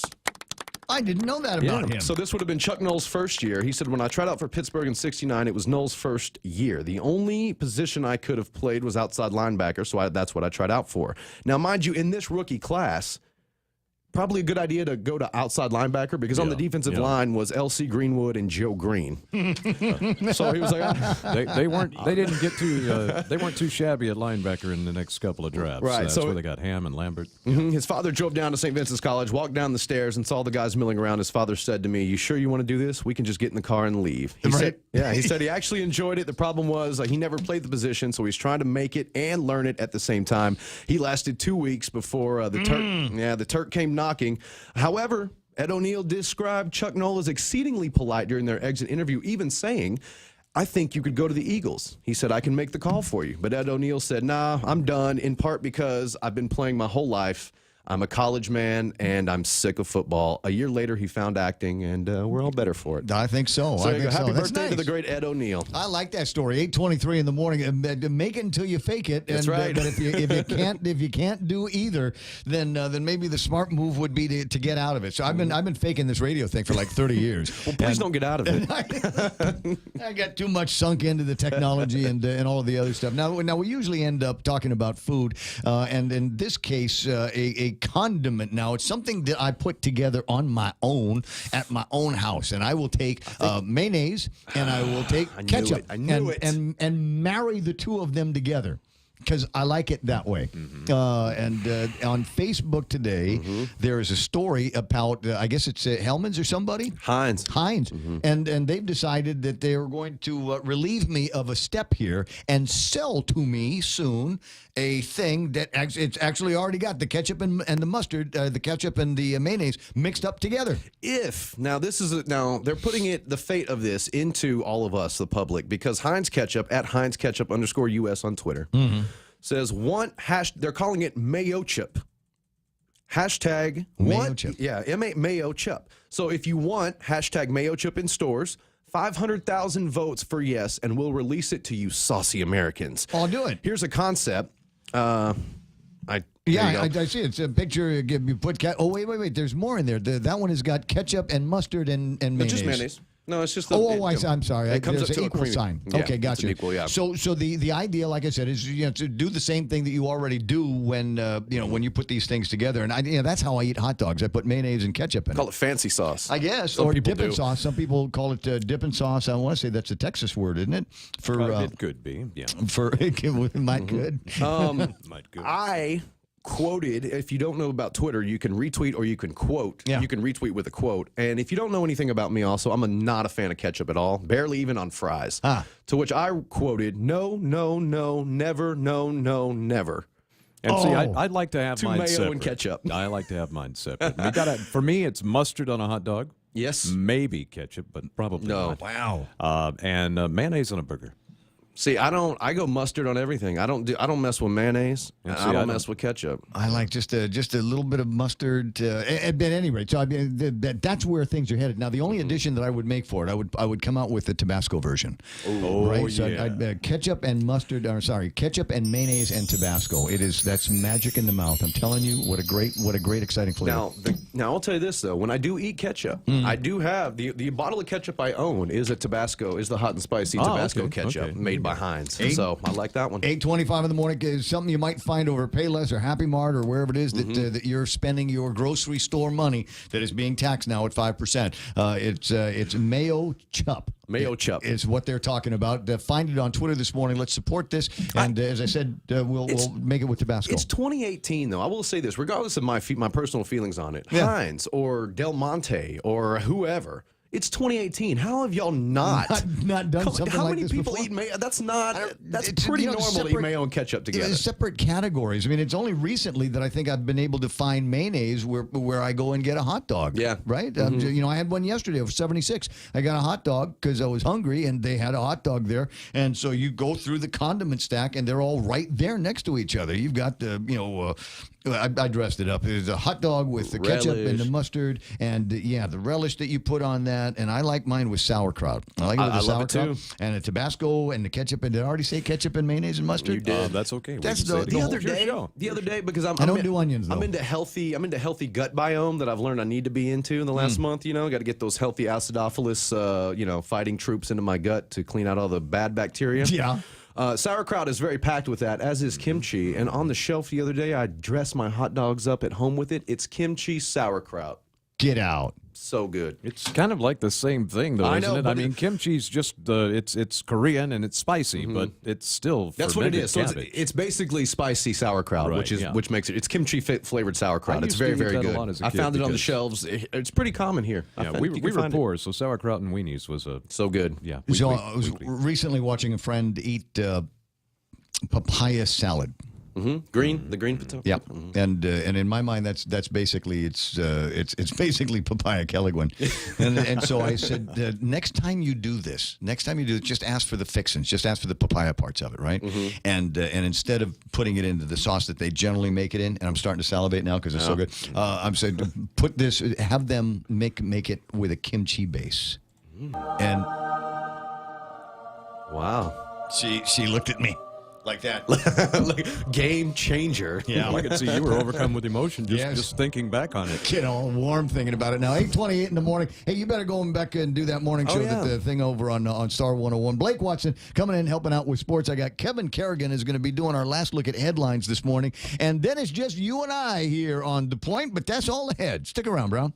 Security Title is honored to join in sponsoring Ray Gibson on The Point. Buenas and Hafaday, Guahusi Clareming Lotnya of Malolo. And this is where I start my day, listening to the voices of our community and sharing thoughts about issues that affect all of us. It all boils down to our people and our land. Protehi itanokmu, protect your land. When it comes to your family land, remember to call the professionals at Security Title, just like you call Ray Gibson in the morning.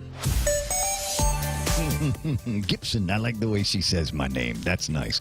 All right, we've cleared up the Anigua accident rollover down there, and last word I got from Lee was the roadway is now clear for southbound traffic, and that frees us up to talk about places where traffic is snagged on the island. 8, 10, and 16. If you're coming in from Route 16, expect delays. You'll make it through the intersection, but you'll still get slowed down southbound on Route 8. Actually, in a couple of places on Route 8, you might see a little bit of additional traffic. Moving towards the intersection of 8, 10, and 16 from Route 8, we've also got a buildup of cars out there. Marine Corps Drive, where are we busy at? Everywhere from about GRMC right up until St. John's School. Once you get past that intersection, clear sailing right up until you pass this over here on the way into Kmart. That's right now traffic here on The Point. GTA's best internet deal has arrived. With fiber internet, you get up to 50 megabits of data per second for only $50 per month.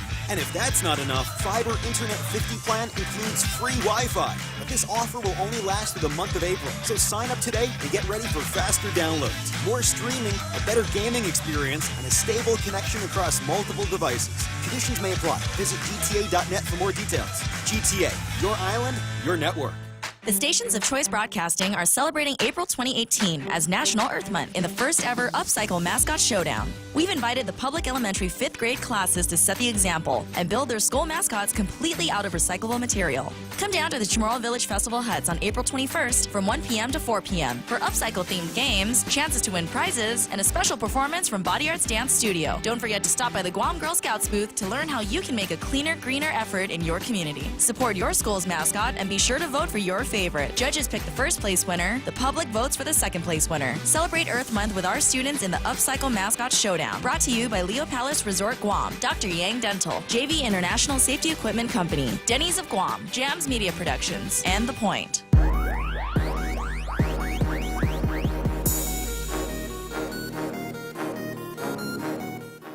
Bottom of the hour in the program, and time for our last look at headlines from the Guam Daily Post. Ladies and gentlemen, it's Kevin Kerrigan. Half a day and good morning. Guam News Time here at The Point is 32 minutes past 8 a.m. In the headlines from the Post this morning, Guam police say that all southbound and northbound lanes have now been reopened in Anigua, where a vehicle flipped earlier this morning, blocking all southbound lanes and tying up traffic in that area for about 40 minutes between 7 and 8 this morning.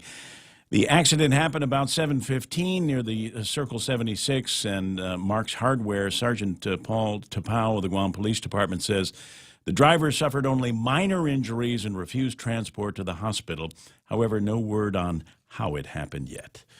Federal government has been given the green light to proceed with the forfeiture of $1 million in drug proceeds, multiple vehicles, and 2 homes that belong to Raymond Rios. Rios was charged in what federal prosecutors described as one of the largest seizures of crystal meth on island ever. He pleaded guilty to 3 counts of meth possession with intent to distribute. He and his girlfriend, Sue Ann Baker, arrested in November 2016 after the couple picked up 2 mail packages that contained 18.7 pounds of ice that had a maximum street value of $4.7 million. Federal agents joined the Guam Police Department in executing a search warrant at a house in Sinahanya on Tuesday, where 2 men were arrested on multiple drug possession and firearms allegations. GPD spokesman Sergeant Paul Tapau said the Mandanya Drug Task Force, GPD's SWAT unit, and agents with the Drug Enforcement Administration responded to a report of alleged illegal drug activity at the home along Calle Angel Flores Street. Tapau said more than 50 grams of cocaine, along with undisclosed amounts of marijuana and crystal meth, were seized, as well as 2 M1 30 caliber carbines. The 2 suspects taken into custody were 33-year-old Tristan San Nicolas Duenas of Sinahanya and 33-year-old Matthew Paul Borja Duenas of Manilao. They were booked and confined on multiple drug possession, distribution, and firearm charges. For these stories and more, log on to postguam.com or pick up a copy of today's Guam Daily Post. iConnect time in the studios here. It's 8:34. iConnect, allowing you to connect longer with your employees, your family, your friends, and do it for less with their incredible push-to-talk and mobile plans. Hey, it's your stomach again. Subway has all new signature wraps, and around the water cooler, the other stomachs can't stop talking about them. Chipotle Southwest steak and cheese, turkey, bacon, and guac, rotisserie-style chicken Caesar signature wraps.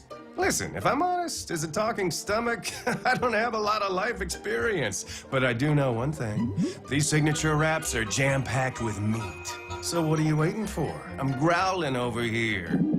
Subway. Make it what you want. Relax, enjoy, and be greeted by the spectacular view of Hagåtña Bay when you visit the Point at the Sheraton Laguna Guam. Gaze into the beautiful sunset as you unwind to the music of Philip Garcia and Natasha on Wednesdays, Mama Shar and Nina on Thursdays, Philip Garcia and Louise Munia on Fridays, and Jack Larimer on Saturdays. Open daily from 8 a.m. to 11 p.m. Happy hour from 5 to 8 p.m. with all cocktail drinks for $7. Receive a discount when you present your SPG card. Call Peter Yaban at 646-2222 for reservations at the Point at the Sheraton Laguna Guam Resort. It's right now traffic again, right now on the Point. Just another quick opportunity to look at what's happening on your roadways if you're coming into the Manilao area. As you're passing through Manilao towards the university and GCC, etc., you might still see some slowing down there. Traffic building still in all of the usual locations. Southbound Marine Corps Drive, northbound Marine Corps Drive as well, in between the intersection of 1 and 3 and the old Payless Markets and the old flea market area. New flea market area, that's clear going for you. That's all the traffic we got to report about right now on the Point. Are you a veteran or on active duty looking for a home loan and VA eligible? Then Bank Pacific stores are open to you, where we are a VA-approved preferred lender. That simply means we can give you faster credit approvals and loan closing. And with today's super low rates, you just can't go wrong. Bank Pacific's My VA Loan, where we're open to closing your loan in a hurry. Bank Pacific, where others put branches, we place roots. Equal housing lender, credit conditions apply. Viva Bank Pacific. Don't dump that cooking water down the sink. You can reuse it for other purposes, such as watering your plants or garden. After boiling pasta or steaming veggies, let the water cool and then recycle away. Catch more cleaning green living tips every day and get inspired to make a cleaner, greener effort in your community. Happy Earth Month from the stations of Choice Broadcasting. Brought to you in part by Dr. Yang Dental. Call Dr. Yang and the Smile team at 647-8702. They make smiles happen.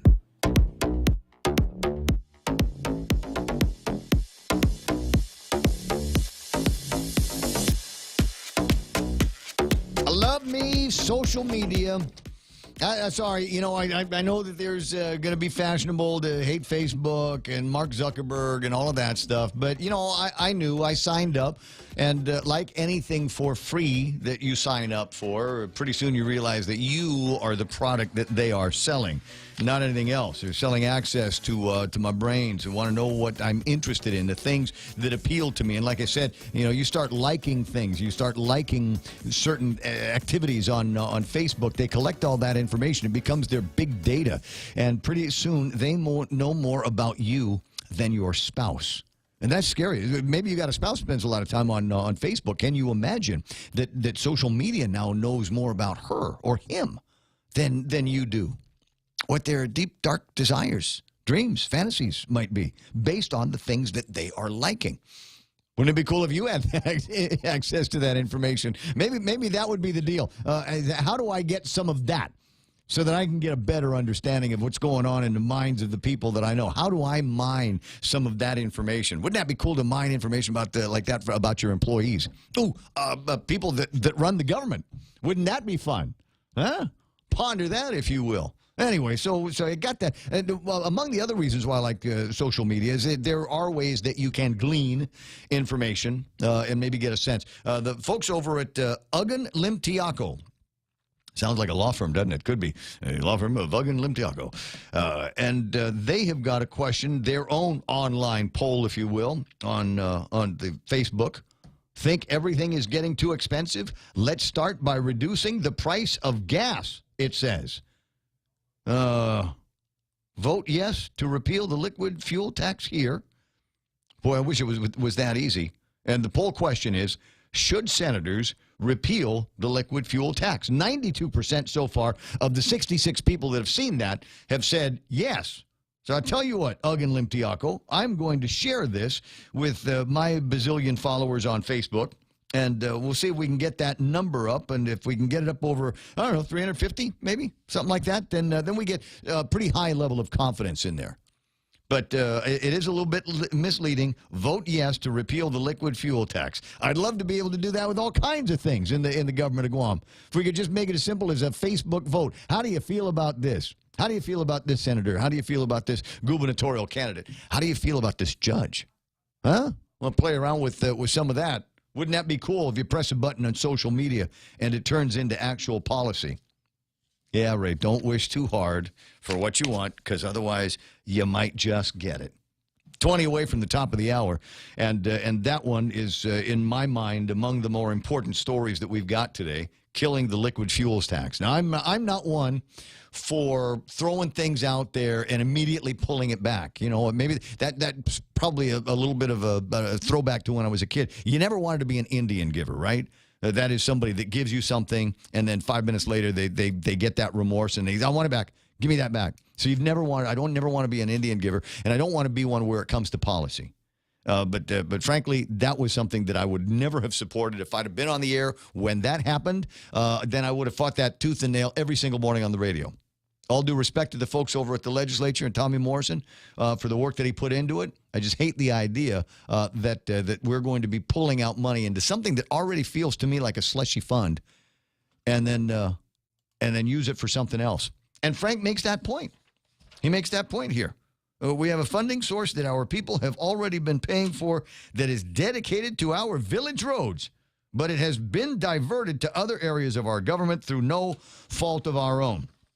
And the conversation with Glenn Leon Guerrero when he was contacted by the guys over at at the Guam Daily Post was, listen, I'm going to use money to fix the roads. Whether it's money I've already got or whether it's new tax money. And so if the legislature wants to do with this, I guess I'm going to have to live with it. That's about what you said, right, Glenn? Something like that. But a little bit more emphasis on please give me some money to fix village roads. I mean, and my point was that you know, we've already started doing something. It's proven to be cost effective, and the effects or the results are long term, 15, 12, 15, 20 years out, you still have those roads. Mm-hmm. Yeah. So just a question. Look, if you're going to remove this tax, don't also hamstring me down the road from being able to do the work. And I want you to be able to have access to it. I just, in my mind, as I said, I've always considered this kind of a slushy fund because there are places, and as you realize, and if you don't know where they are, the OPA did an audit a couple of years ago that identified the certain of these funds that go into the liquid fuels tax that get diverted to other operations in the government of Guam. So if you're going to do it, then let's make it so that that's all that happens with that money. Yeah, and again, what this tax did, when Senator Morrison introduced the tax and it was it passed. The point was that we're looking at 4 cents. It's going to give us $3.5 million. I'm in addition to if you want to raise taxes, and I get it, we don't want to raise taxes, but I'm saying if we raise this tax, hey, I'll be accountable. I'll report. I'll show you what I'm using this money for. That it is really used to repair roads. So we were talking like $3.5 million. Initially I was talking to the mayors. They gave me their top 3 roads, and I pulled the top 3 roads from the Village Street Master Plan. Right. The total for those 6 roads cost about $70 million. So if you're talking about $3.5 million at this 4-cent tax thing, that's a 20-year plan. So I'll stick to this plan, and I'll be accountable to that. But there are other. It's not like that additional revenue wasn't going to be the only money that you had coming in. I mean, there was still the basic amount, 11 cents, right? No, but see yeah. If okay, let's go back to what you initially talked about. Yeah.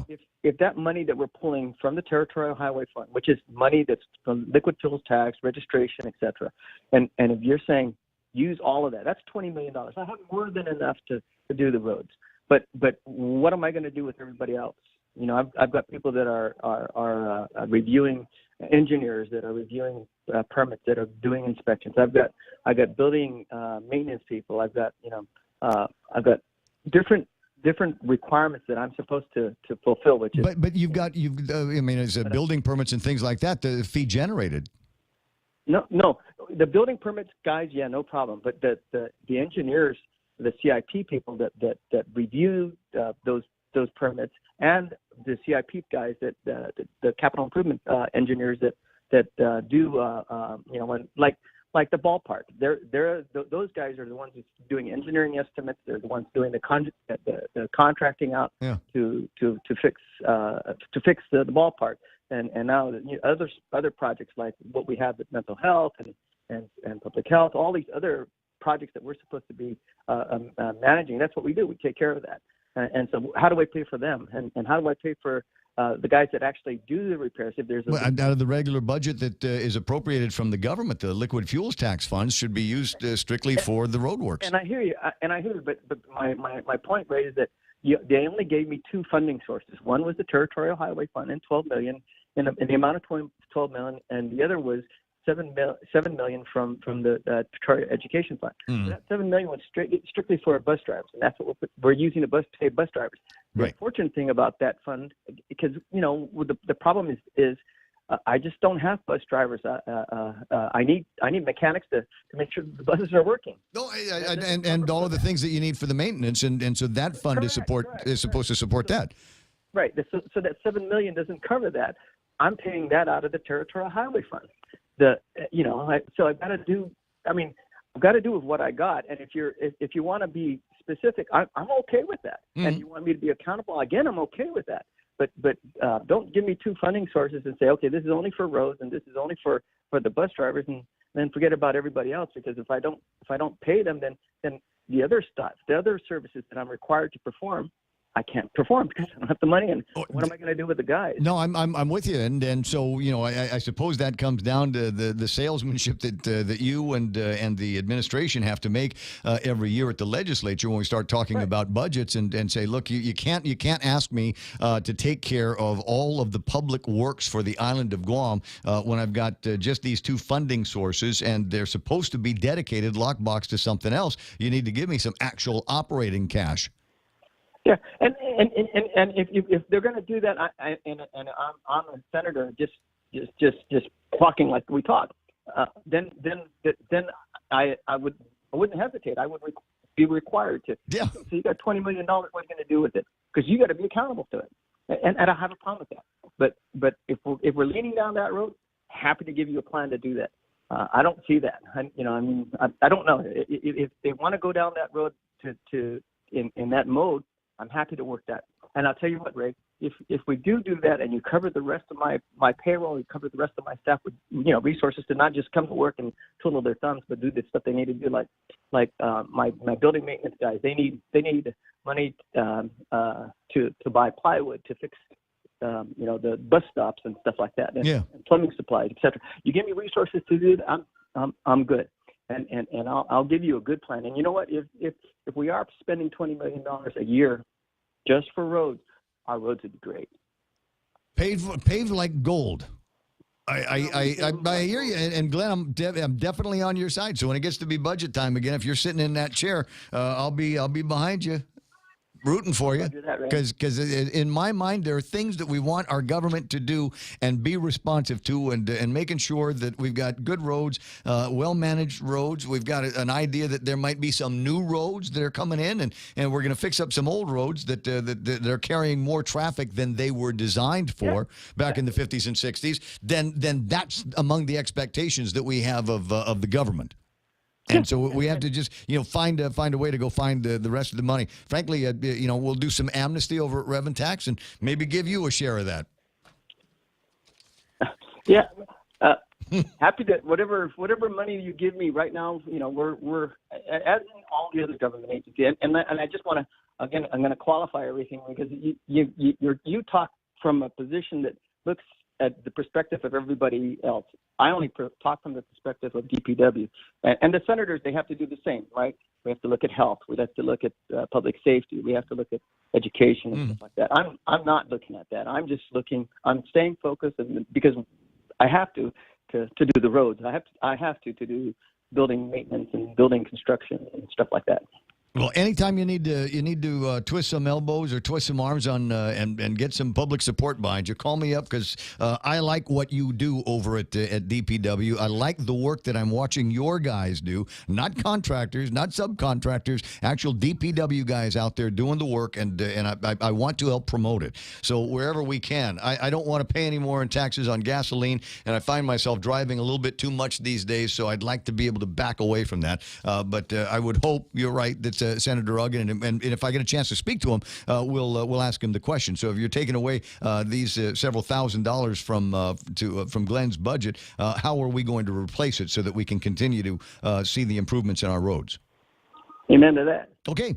Then I'll talk to you pretty soon. Appreciate it, Glenn. It's at 10 away from 9 o'clock in the morning. Ray Gibson Show here on The Point. You've got the number, don't you? 888-8255. And when you hear one person go off the line, that means I'm making room for another person to go on the line. Hafat Tomas. Hi. I now memorize your number. Good man. Good man.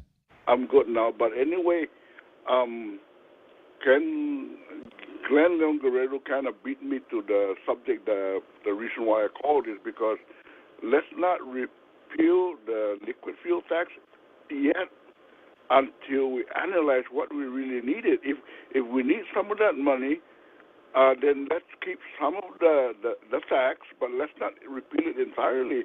If we're hurting that bad and we need to reduce the liquid fuel tax, then let's reduce it. But repealing it entirely, maybe that's not a good idea, because if we need that money to improve our road, then we need it. Well, what it sounds... Road repairs are free, But what it sounds like, Moss, is there was a cop-out of a big-time cop-out when it came to the budgets and appropriations to DPW, where they said, oh, well, you've got money coming in from the education fund, you got money coming in from the highway fund, and that's all of the money that you need, knowing full well that's not all of the money that you need. And especially when we're talking about funds that there's an expectation of the people that pay those taxes, me, you, putting gas in the car, we expect that money is going to go to support better roads, better intersections, wider intersections. We got all these places. I'll give you a great example. 8, 10, and 16 coming in from the Happy Mart side, turning into Route 10.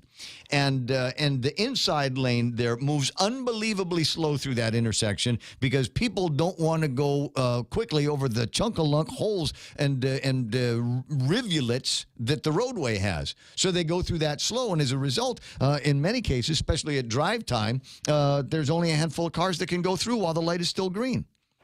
So when we fix that, it will improve the efficiency of that intersection. But until we can get the money to do it, it ain't going to happen. And if he's got to pay engineers, if he's got to pay his bureaucrats over at DPW with those highway fund dollars, we're just going to keep limping along through that intersection and others that are just like it. I guess that was my point, is that let's not be real fast in repealing the liquid fuel tax yet until we find other sources of funding for these road repairs and the intersection that you're talking about. That's what I meant when I said let's analyze the situation first. If we do repeal the liquid fuel tax, can we get the funding from somewhere else to fix these roads? We got to figure out first whether we would be able to find the funding for the road repair, and if we can, then that's when we can repeal the liquid fuel tax. But not just yet. Well, let's not be too fast about it. No, I'm backing you up on that. But like I said, at the genesis of it, it looks like somebody was playing fast and loose on numbers at the legislature and through the budget process, and that was where the disservice begins. So we have to understand what our expectations are from the government, public health, public safety, education, and then the other important parts of it are making sure that we've got a good infrastructure so that we've got ways to move all of these people and the ambulances on the roadways and someplace for the police cars to go, and the hundreds of thousands of people that make a living by being able to drive on the road. Somebody asked me once upon a time, they said, what do you consider among Guam's great problems? And I said, the problem is that we don't have enough roads, and the roads that we are on are constantly jammed, between 9 o'clock in the morning, 5:30, 6 o'clock at night. On some days, and that causes a ton of a loss of productivity. Now, I'm not enough of an economist to be able to figure out what the mathematics is on how much productivity is lost with all of these people that are stuck in traffic, being unproductive, waiting for a light to turn green or waiting for a lane to open up. But but it's got to be in the millions. Yeah, there's a real simple solution to that thing that you're talking about. That we got to find other routes that we can use, right, instead of just Marine Drive only. I've been harking about it, but nobody wants to listen to me. You know that traffic light right in front of the airport? That there's a road there that goes down the hill, not the one that goes down to Home Depot. I'm talking about there's a road that goes past that traffic light. There's a road that goes down the hill and that can connect to Harmon Industrial Park. All of those traffic coming from the Harmon Industrial Park employees, they could be going straight up to the airport. Oh my God! That would be a dream come true, wouldn't it? Yes, but nobody wants to listen to me. Maybe their reasoning is that they don't have the money to eminent domain from private land. That makes sense, but they gotta find the funding because start looking if it's private property. If it's private property, or I don't know, it's I don't know. I know that road because I've taken the turn down there, and I forget whose business it is. I think there's a busing company down there, and there might be a couple of other things related to the hospitality industry. But yeah, punch through there. With just a little piece of a roadway that gets you down to Harmon, and then from Harmon, right behind Kmart. Behind GTA, be able to punch in and out through those intersections. Yeah, it's so close to Harmon Industrial Park. Oh, and you remember back in the old days, Tom, of course, you remember back in the old days where you could make that turn by where GTA is now and follow the old path of the runway, which is what it was, up to the Old Guard headquarters and then up to Route 16. Yeah. Yeah. And then the owners of the property got wise and closed it up unless you wanted to go to their flea market down there. You remember that? But that used to be one of the best ways to punch through Route 16 to get to Marine Corps Drive in a big hurry. You remember Cam Watkins Road, right? The old one? Yeah, the Kamatsu Road now. Yeah. There was a company that is an expert in tunneling. They were proposing to put a tunnel right under Teton and to Route 8, but they turned that company down. They could have tunneled right under Teton and connect with Route 8. Well, there's still a way. Bob Kelly is always talking about a plan that he had when he was working with Carl Gutierrez years ago. And, maybe if Carl gets reelected for another term as governor, this can be one of the first things he works on. And frankly, Frank Uggan and Ray Tenorio and Lulian Guerrero and Dennis Rodriguez, the same thing can work for you. I'll vote for you if you come out and publicly say, first thing I'm going to do day after inauguration is after my head clears from the big inauguration party, I'm going to make executive order, and we're going to find a way to connect Marine Corps Drive with Sunset Boulevard on Teedzon. Yeah. And maybe we'll do it right in front of, the warehouses that they've got up there. Yeah. And we'll have it come right up where the old Fiddler's Green used to be. And I think there's somebody said the best way to do it would be that road between the ITC building and FHP. Yeah. Is take it from there, and then it would climb up the cliff laterally, which is not impossible. I would say that's not. Yeah, I wouldn't even do a zigzag. I just think you might be able to just cut a path up the road, and you're gonna, well, how do you pay for it? You know how I'd pay for it? I'd put a toll there. I'd put a toll there until it's paid for. Sense. Yeah. If the states can do it with the toll booth, we can do it here too. Just imagine how much you would save. I mean, you wouldn't even have to make it a lot. I think a lot of people would use it. I'd pay $0.25 to go up there because that would save me a gallon of gas, and that's $5 each, right? Yeah, we just need some leaders with imagination, That's why before I let you go, my friend, yes. Something's going on with our Marine Corps drive right now, especially in front of the old Ben Franklin store. Either the manhole cover is lowering or the asphalt is rising. But those manhole covers are getting lower, deeper, and deeper for some reason or another. I'll check on it. You know why? There must be a special at Infusion today. That's got to be it. Right, buddy. Thank you. Nice talking to you, Tom. Don't be a stranger. I'll talk to you later. All right. Closing in on 9 a.m. This is the Ray Gibson Show. That was Tom. I'm Ray. And we're KUSG Hagåtña. Fox News Live is coming up. No Kevin Kerrigan this hour. We can talk about the news. And if there's some stories out there that you'd like to yak about, by all means, 888-8255 is the telephone number. Gets you all the way into the radio station. And there's still a ton of stuff that is out there. We spent a lot of time this morning talking about traffic, roadways, public transportation. And there might even be more of that kind of conversation. There's another way that we might be able to fund certain things in the government of Guam, and that is law enforcement at the hands of a policeman and a ticket booklet. Huh? Where's she going to go with that? You better listen to find out.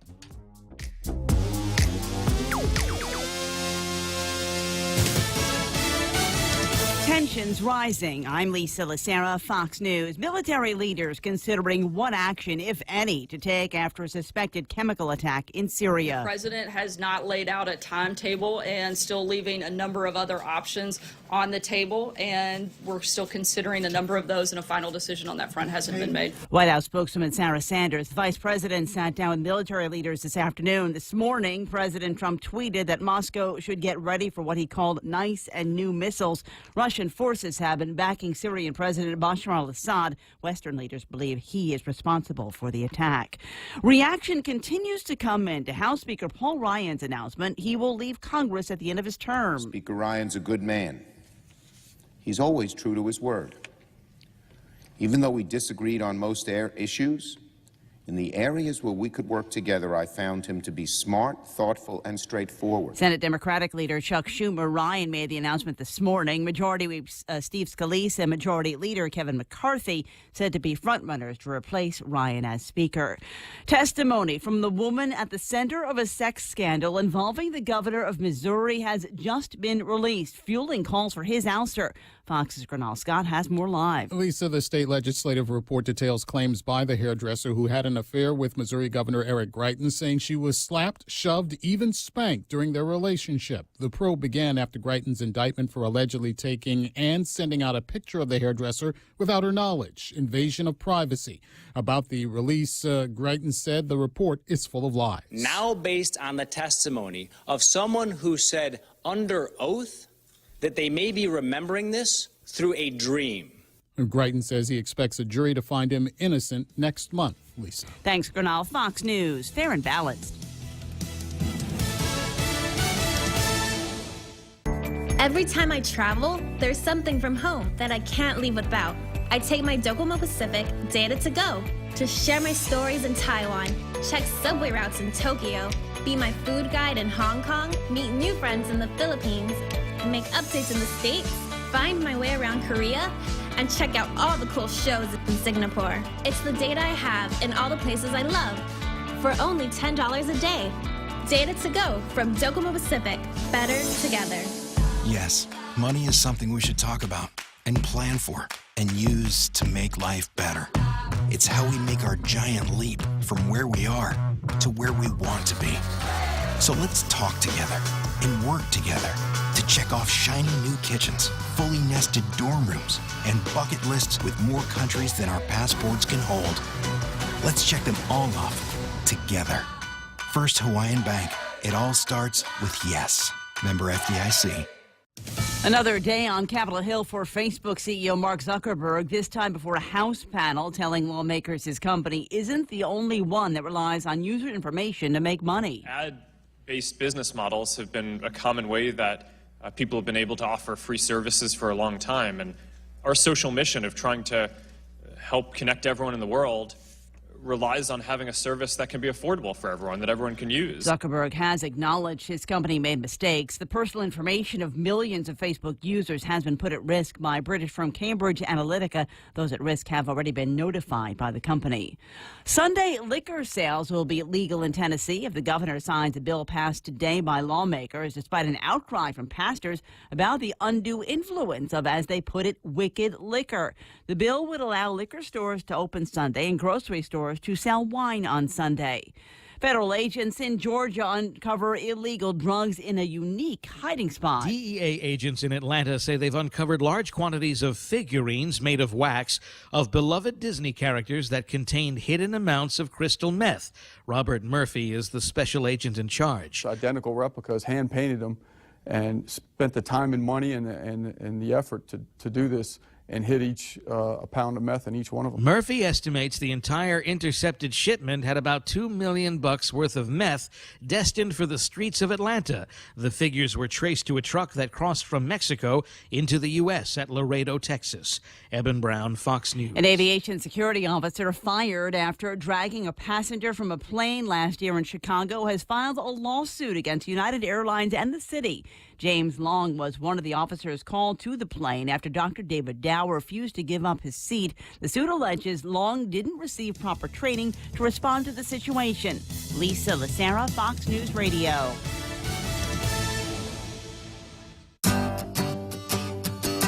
So you want to buy a house, but you don't know how much you could borrow.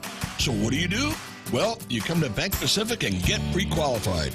Sit down with one of our home loan specialists and let us see how much we can lend you so you know how much you can spend on your new home.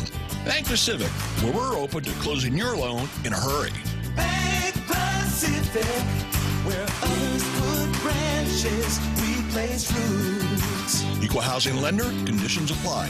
Come pre-qualify today. See, it's the Ray Gibson Show, but every once in a while I like to say Raymond Gibson Show just to remind me that my actual name is Raymond. Actually, it's William Raymond Gibson. It's William Raymond. That's your government name. That's that doesn't count yet. That's the bank name. When the phone rings and it says, "Is William there?" Nope, he's dead. I get that all the time. Stop calling. But the Ray Gibson Show here is brought to you by King's Restaurants, serving Guam favorites to families for over 40 years. King's Restaurant, always open and always local. Looking for a reliable power system when the power goes out? Kohler Power Systems are quiet, reliable, and dependable. And they stay that way with regular service and support from the team at Morico Equipment because they also offer qualified after-sales service and support for Kohler Power Systems. Kohler generator systems are sold and serviced on Guam by Morico Equipment. You should call them now at 649-1946 or click moricoequipment.com. Yeah, Billy Ray, that works. I was going to ask if you were ever called Billy Ray as a kid. No. As an adult. Ah, okay. As an adult, there was this girl. She was really flirting with me once, and that was her flirt name for me. Oh well, that's okay. Was Billy Ray? Security title, providing solutions for your complex real estate transactions for people like Billy Ray and more. Ready to buy real estate on Guam? Congratulations! But what now? There's so many questions, so many things to do. Where do you start? The best place to start is to call Century 21 Commonwealth Realty, Guam's biggest name in real estate. They aren't the best because they're the biggest. They're the biggest because they're the best. Trust the name. Find out why. Call Century 21 Commonwealth Realty today. 888-2121. Trust the best. The Ray Gibson Show, your new News Talk headquarters.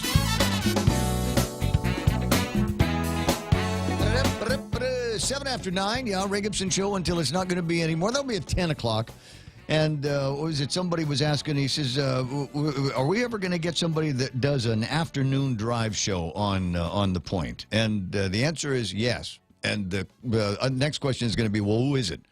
And I don't know. I don't know. There's candidates out there. There's people that have talked about wanting to do it. And I don't know. We'll like getting in there, mix it up with somebody. Ryan says Willie Ray also works.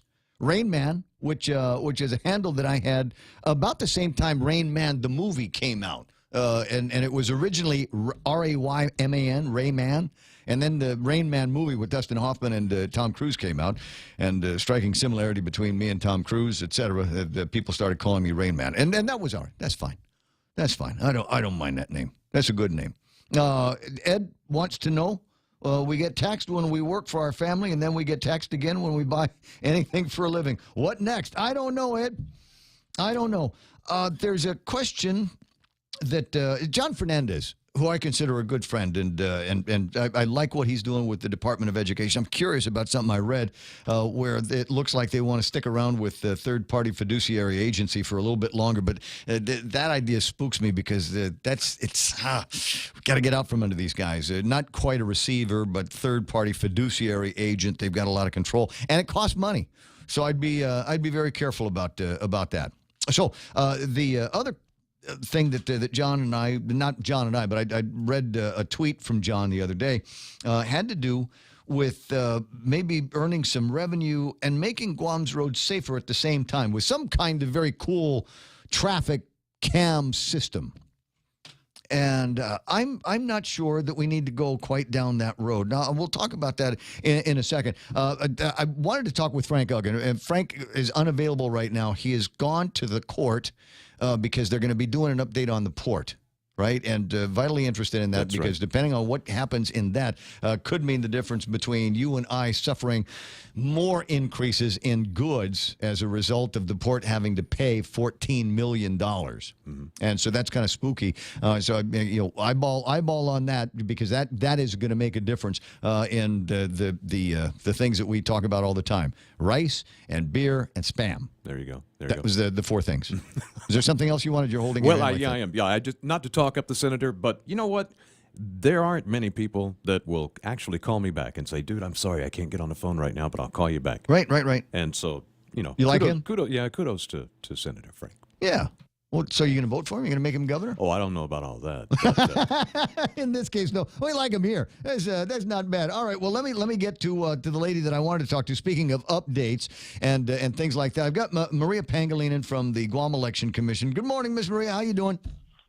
Fine, thank you. Half a day, Ray. Half a day. Are you busy? You got time? I have a little bit of time, thank you. Is today the commission meeting? Yes, at 5:30 this evening here at GEC. Okay. So I'm going to reserve this and say I'm going to call you again tomorrow after the meeting tonight and get an update on what the Election Commission is going to be reviewing. My understanding is because DJ turned journalist, that never happens, does it? Chris Barnett is doing a bunch of stories and going line by line through all of the campaign finance documentation that is showing up over at the Election Commission, and he's unveiled another couple of looks like opportunities for journalism with the paperwork that Ray and Tony had put in. So that's going to get discussed with some of the other stories and some of the other findings with the commission tonight, right? That's correct. Okay. All right. So this is a little early to make the phone call then. Yes. Yeah. Okay. Well, it will be before them this evening at their meeting. Okay. So I'll call you tomorrow, and then maybe you can give me an update and see what they're going to find out, what it is that they're going to be doing. I don't know that this is going to be one of those things where we've got to take it all the way to the Attorney General's office and have Liz Barrett Anderson do something. There are other options in the law. Right. So that is one of them. There are other options. They can be asked to clarify the situation. They can be asked to explain, and we can go from there. Okay. So, but it's not completely one of those things like, okay, well, you're caught, and Chris Barnett saw it, and we put it on KUAM, so you have to go to jail now. Not like that, I think. Okay, all right. Yes. So you might have to repay it. You might have to say, you're misinterpreting what I put in. Frankly, if they wanted to hide it, I'm sure it would have been fairly easy to hide. But the fact that these things are on the documents and put down as actual expenditures, they feel that they were in the right in doing so. So it might be just one of those things where you say, no, you weren't. This is the remedy we want you to take, and come back tomorrow. You've said it correctly. Okay. Well, and we'll find out tomorrow when it happens. That's correct. Okay. All right. I look forward to your call tomorrow. I look forward to talking to you again tomorrow. Now, that is unless, of course, and this will always happen, so I'm going to ask, is there anything that you're doing today besides that meeting that is going to be worth a headline in the Daily Post tomorrow? Well, tomorrow is the deadline for personal financial disclosure statements. Public and elected officials have to do personal financial disclosure, and tomorrow is the deadline. So that's one. Probably in light of all the news that's happening with investigative reporting, campaign seminars are being hosted tomorrow here at GEC. One starts at 1:30 and the other one starts at 5:30. Same seminar. Yeah. So candidates and their supporters and the media can avail themselves of coming to our seminar tomorrow. And so you can learn the ways not to get into trouble with the Election Commission and Chris Barnett reports. Yes. We will go through the whole packet, the whole candidate packet. And, of course, we will field the questions as they come. I got you. I'm just curious, have you picked up, has anybody picked up packets yet for the CCU seats? There's 3 of them that are up for re-election. Yes. I believe one had picked up early on. I'm sorry, I don't remember the name, but I know one was. Yeah, okay. Because is it Simon or Francie or George?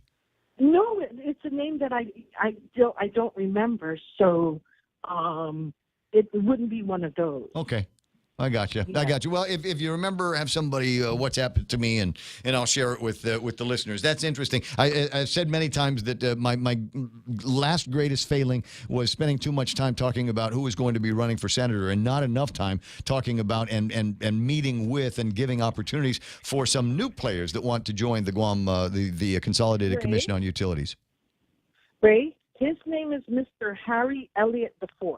Harry Elliott IV. Okay. Mm-hmm. I'm going to see if I can dig that guy out from wherever he is and get him on the air and see what he wants to be able to contribute to the Consolidated Commission on Utilities, because there are rates that are going up for power, there are rates that are going up for water, and it'd be interesting to have somebody on the commission over there, the Consolidated Commission on Utilities, that might be the guy that says maybe there's a different way to do this. Anyway, just a thought. I appreciate you giving me the name. We'll talk again tomorrow after the Guam Election Commission itself has had a chance to meet and to go over some of these glaring missteps on the campaign reports.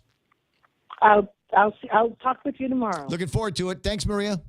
Esta, adios. 9:16 in the morning, the Ray Gibson Show here on The Point. Appreciate all of the people still chiming in, coming in on the Facebook deal. Good morning, Melanie Mendiola, who has won all of the big awards. Nice to see you there. Who else is playing around there? Who is asking the question? Yeah. These will go into the rest of the but Eddie's there, Big Sister Shelley, Darlene Bloss is there. Give your old man a hug. Carl Borja Nelson, who I see on Facebook, was there for a big graduation ceremony for his boy. Natalie Kanata, whose Facebook link. Or whose Facebook page links to the the Frank Alicia or the Ugan Limtiaco poll question, etc. I see Dave Duenas there. And the couple of points that I wanted to make, and I will in a second, I just want to kill in some time until I can see where I'm going to be headed next, or what who's on the phones that I'm going to jump to. So I was talking earlier about my friend John Fernandez, and he had posted up on his Twitter feed. He'd posted a thought about maybe we can make the island safer if we have more policemen. Not policemen. If we had those cameras on the roadways, we'll stick them up at the intersections, And as much as I like technology, and you know I love technology, I love toys, I love the idea you plug something in and it connects up to my phone. So I'm sitting around last night, got nothing to do, and I'd done a treadmill workout over at the gym, and I beamed the information from my watch to the phone. And I didn't know it could do that until I actually tried to do it. So I love tech. I love gadgets. And I think one of the cool gadgets would be some kind of traffic surveillance system, whereby if you go through the red light at the intersection, there will be a snapshot of your car and your license plate, and you will get it in the mail, and it will say, you were caught going through this intersection, and we know who you are, and we've got all of the evidence that we need. Now, all you've got to do is pay this. Give me your credit card number, and then we'll be done.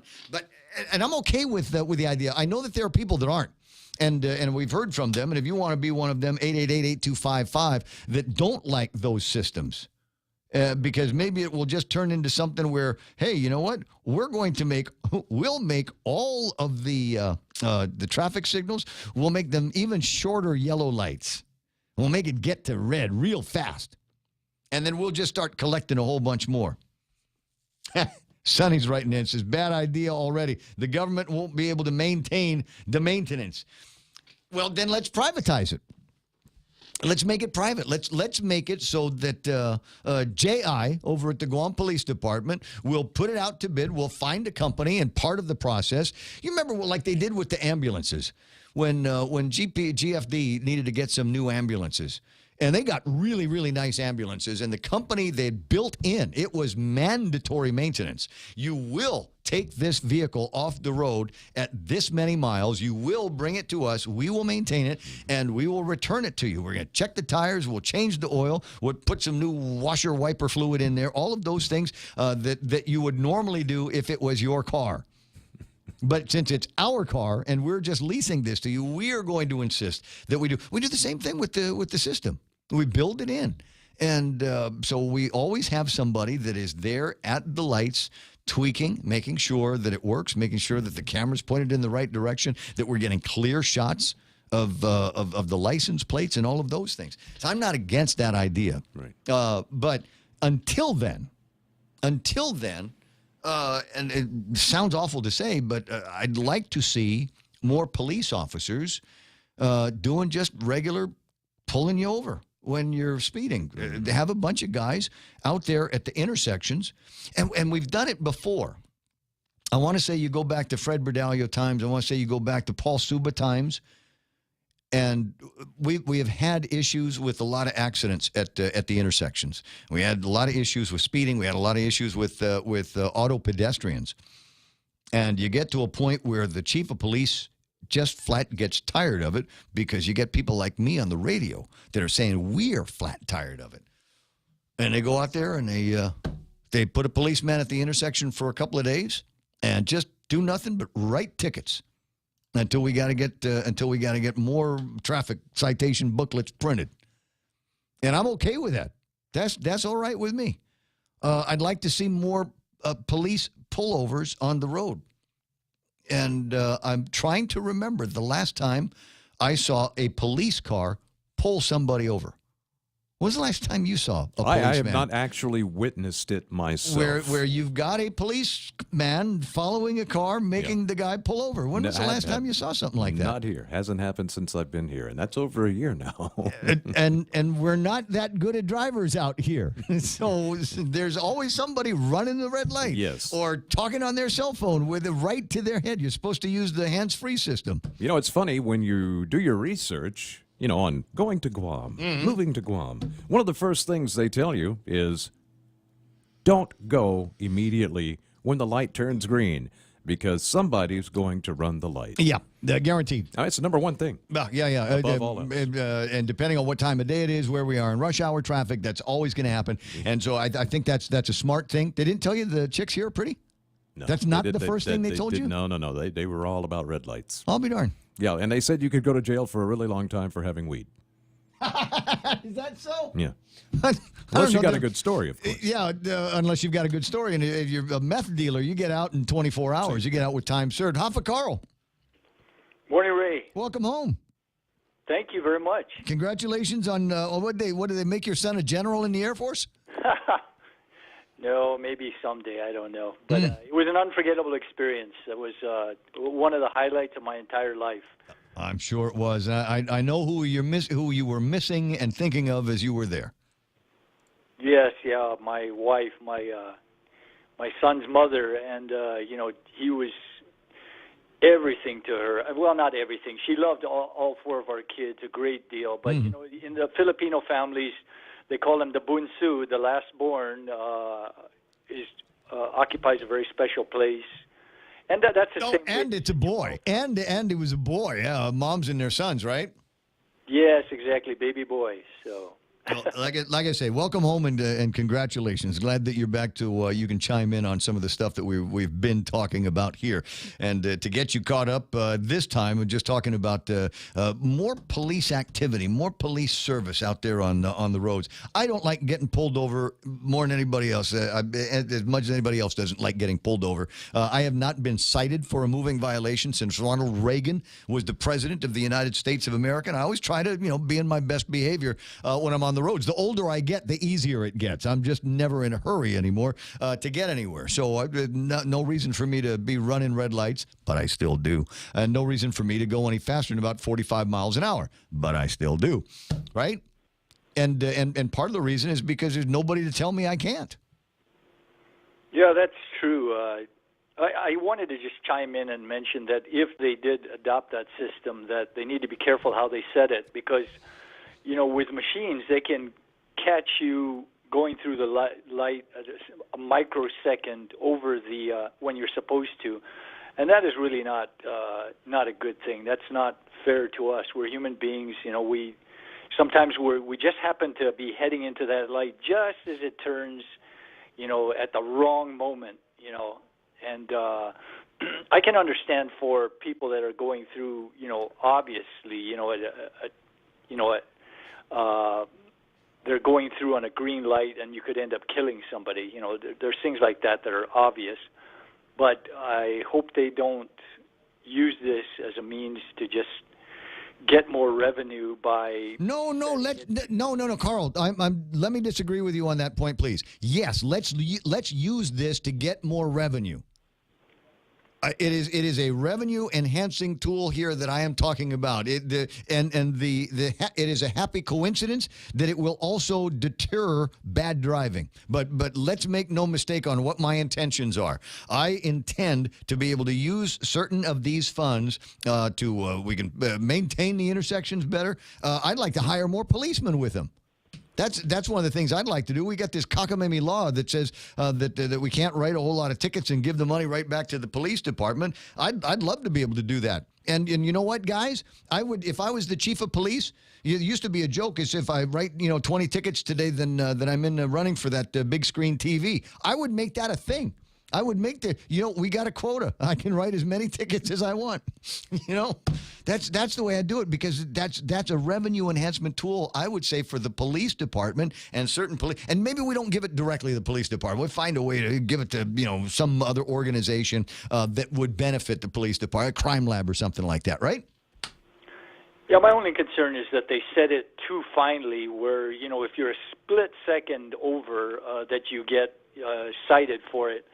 And, I had an experience one time. I was headed to pick up my wife at her work, and I wasn't as, attentive as I should have been. I went through the light, at the top of the hill that comes up from the Reef Hotel at the wrong time, and there was a cop at the top of the hill, and he watched me go by, and I glanced at him when I went through, and I said, "Oh, no. Oh, no, my busted." Well, this was a time when I really couldn't afford a ticket, and I was just under a lot of pressure. So I pulled over, and the cop came up to me, and I said, "I'm really sorry. This was totally unintentional. I apologize," and was very respectful. And he said, he asked for my license. He said, "Mr. Nelson, I'm going to give you a warning. Next time, please drive safely." And and there's that human touch, that this is just a person not intentionally going through the light at the wrong time. I just happened to be the wrong place, the wrong time, going at the wrong speed. Noted. And he gave me a chance. I almost got out and gave the guy a great big bear hug because I was so happy, and I was very careful after that. Yeah, and you're right. The police officers have the discretion to do something like that, and I applaud the idea that most of the time they do it. They get it right. The police have an instinct about this kind of thing, and I think they might have been able to detect, this officer might have been able to detect, a level of stress that maybe you don't even know you were exuding, but it was. And so he give you a warning because he knows, he looks at you. You're not a bad guy, right? That might have been the other part of it, is I pulled this guy over. He knows he was speeding. He knows that he was doing it wrong. I know he was doing it wrong. And you open the window and you roll down the thing. He looks at you and says, "Oh, you're not a jerk. If you were a jerk, I'm sure it would have gone the other direction. If you'd have had that jerk face, then I can see where it was go." But like I said, in my mind, this is an opportunity for us to make some money in the government and clean up the bad drivers for once and for all. And there is another upside to this, and that is, you get a good cop. And like I said, your story there, I don't know who the guy was, but I guarantee he was a good badge, right? So you get a good cop out there, and he will know when they roll down the window and he kind of looks inside the car a little bit. He'll know if he's got some PC in there. If there is probable cause, he might be able to find something else that will lead to a bigger caller. There's a story while you were gone. There was a story about a guy that was pulled over, was actually parked over by the Gundam store, and the cop wanted to know what was going on.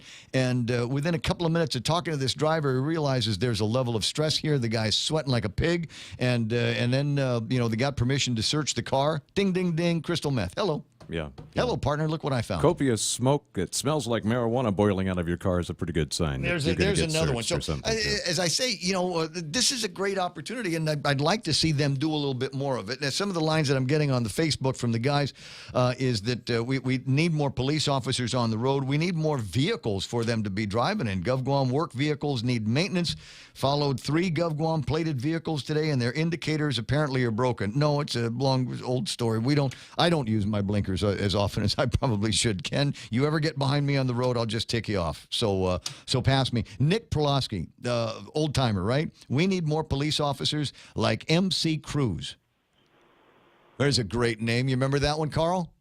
Yes, I do. Yeah, he was a famous cop back then. He did not mind if you happen to be a top government official. He would ticket you, and I really appreciated that. He gave a ticket to the late Governor Ricky Berdallo. Yes, he did. Cited him for parking in the wrong place in between the church and the PDN building back in those days, and it took a lot of guff for it, but also was revered. He followed me once. He caught me speeding in Dedido, and I thought I gave him the slip. He pulled me over right in front of the airport 76. It wasn't a 76 back then. It was something else. But he pulled me over right over there, and I thought, oh, my God, I thought I'd give you a slip back there in Upper Tumon. He said, no. He didn't have a deep, authoritative voice. He's kind of not a high-talking guy, but very relaxed about his way. He says, no, I know where you live, too. I would have followed you there. He says, "You're Bill's kid, right?" I said, "Yeah." And a happy ending for me it was. But I don't disagree. I'd love to hear more about police cops, police officers on the road that had that kind of reputation. There used to be a guy, was it Tyson in Jontnia? And he was the badass cop in that village. He was the guy that knew everybody, from the gangsters to the grandmas. And if you stepped out of line in his precinct, there was going to be ticket writing today. And the old joke, what, do you got a quota? He said, no, I can write as many tickets as I want. That's the rule. And the more tickets we write, the better I am lined up for the big raffle at the policeman's ball. So we'll continue to ponder that a little bit, but do me that favor. Next, as you're driving around these days, Carl, is keep an eye out for the police, and let me know when you see one pulling somebody over, actually in the act of sirens going off and the lights going off and pulling somebody over to the side of the road on a moving violation. We need more of that police activity there. Yeah, what I'd like to see is for such a system, it was put in place to be set with its timing so that it would minimize cases of people that are, driving through on a green light, and if someone took off too fast, they would have T-boned them. I think that's something that has to end. My only concern is about the setting of the timing, and that it's not set to, if someone is going through microseconds, wrong, that they would be cited, because that, we're human beings, we're not perfect, but people that are obviously over the line, they need to be cited. Anyway, Ray, thank you very much. I appreciate you giving me a couple of minutes to comment. Well, it's always fun talking to you. Oh, thank you. All right. Talk to you later. I'll be around. Today, tomorrow, I'm going to be here Saturday, Sunday, no. And then I'll be back on Monday. 6 a.m. to 10 a.m., The Ray Gibson Show. And you need to be there at the beginning of it because, frankly, as good as we are right now, I'm just as good at 6 o'clock in the morning when we start playing around with some of the fun rants that we get to play around with. What you got there for me? You want me to take a break? Okay, iConnect time in the studio here. It's 9:33. Connect longer for less with iConnect's push-to-talk mobile and internet plans. At Micronesia Renewable Energy, values matter. So all of their solar energy systems come with guarantees and the most value. No shortcuts, all quality. It's giving you that solar energy system at the best price. It's using highly efficient solar panels with typhoon-proven racking, built by highly skilled local technicians, so your system performs and saves you money. It's total peace of mind all the time. Not all solar companies are created equal. For experienced quality solar, it's MRE. Call 632-2613. MRE, the smarter choice. Come out for the 4th annual Chucky Run and Fun 5K, 2K, and Flyaway giveaway. Join us Saturday, April 14th at Chuck E. Cheese's Guam. Show at 5:30 and go at 6 a.m. T-shirts, medals, and other cool prizes, refreshments, and indoor activities after the races. Grand prize drawing for all participants is a trip package for 2 to Manila. Register at Chuck E. Cheese's Guam. $8 for students, $12 for adults, and Group of 4 Super Saver for just $35. The 4th annual Chuck E. Run and Fun 5K, 2K, and Flyaway giveaway. See you there.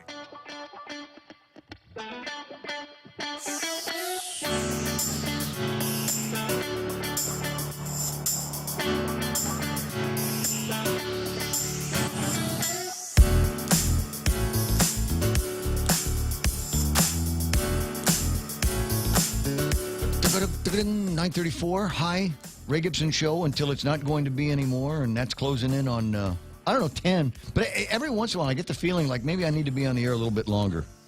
Maybe I just go until like 10:15, 10:30 Is that or something because like that. you discuss compelling topics, or you just can't be quiet? Got nothing else to do. Yeah. Just go to my office and sit motionless, check Facebook, all of that stuff. So maybe I'd be a little bit more productive in here. But there is actually a lot going on. We tried to get a hold, and we spoke to him briefly yesterday, Nate DeKnight from the Guam Visitors Bureau, and it was a tricky phone connection. So I said, I want to be able to hear everything that you've got to say. I want to be able for the listeners to hear the wind whistling through your nose hairs, Nate. So get me a better phone connection. I can tell right now that it's a much better phone connection. Thanks for calling back, Nate. Nice to have you back on the point. Yeah, thanks for having me, Ray. It took me about a day to find a landline.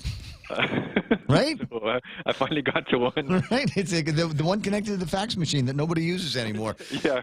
No, I'm serious. The desk drawer and plug it in. Yeah, because everything now is digital. It's been stepped on 100 times, and so that you get that compression, that swishy compression noise. And I want to be, like I said, make sure that we hear everything that's going on. I did not, I think, get a chance to talk about what I consider to be a big move, and that's the AKB48 concert that's going to come here.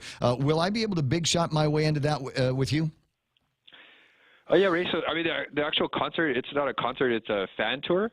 So what we did is we worked with them, and they're gonna come to Guam, and people had to buy tour packages with air, hotel, including having a fan event with them, and they're gonna do video shooting, and I think you'll be able to attend.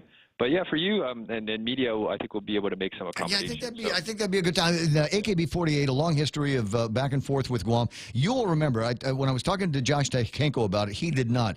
But I think you will. It was the aftermath of, not one of the big storms, but it was the aftermath of a storm that was big enough that we needed to do a benefit concert. And there were a couple of members of AKB48 that were kind of stranded on Guam at the time, and they said, yeah, we'll do that.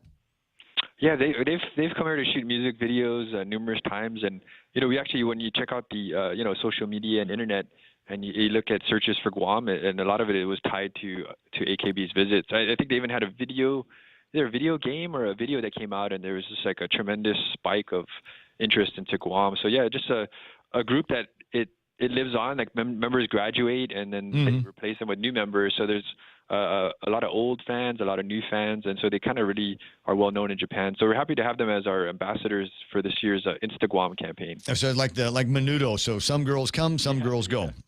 Yeah, exactly. Understand. So there are a couple of other things about the group that I think you're going to find interesting is they're all identical twins. Near as I could tell, I look at some of the pictures, they all look the same. Yeah, you look at them, you're like, oh, they kind of just look like, the kind of Japanese but it's office lady tourists we get on a daily basis. But yeah, I guess they're famous. So looking to get another 600 people here, right?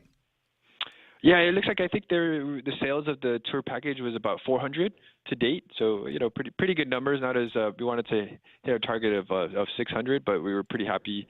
We will probably get to 450 somewhere around there. Well, the band itself is 26 girls, so I mean that you factor that in. I mean they're going to stay in a hotel, they're going to eat in restaurants, and they're going to do some shopping while they're out here, so they count just like everybody else that's going to be on that plane. We spoke briefly yesterday through a little bit of the staticky call about the charter support, and I wanted to let you know that this is something that I can support GVB doing. So we've got, as I understand it, we've got some travel agents that are brokering the airplanes. They're what do they call them? Chartering the airplanes, and there's a little bit of a kiss that they get from the GVB for doing that and bringing these additional tourists out here. Yeah, exactly, Ray. We're really, at this time, as I mentioned, we really need to get more seats in the market, and a way to do that in the short term, because regular service takes could take years to develop, and it takes a lot of planning. But in the short term, we've been working with the travel agents because of the lack of seats. They've been going out and chartering flights to Guam and then selling those planes. But the thing is, they have to take all the risk to charter those flights. So to make sure that they, we go in as a partner, we're providing, just a small amount of marketing support money to help them go out and sell the flight and market that flight, and also market Guam. So it's been a good partnership. 2 years ago, we only had about 20,000 seats on 100 charter flights. Last year, we got up to 33,000 seats and almost doubled 200 charter flights. This year, we're looking at somewhere between 300 to 400 and maybe up to 60 to 70,000 seats provided by charters. Of course, at the same time, we want to support our regular service. That's really the key. But in the short term, it can really boost, especially, we lost about almost 200,000 seats this year with Delta leaving the Micronesia region, and then some of the decreases from United. But we were happy to hear just yesterday the news came out of United adding 20 seats for 20 flights for August. Out of 13 out of Narita and 7 out of Nagoya.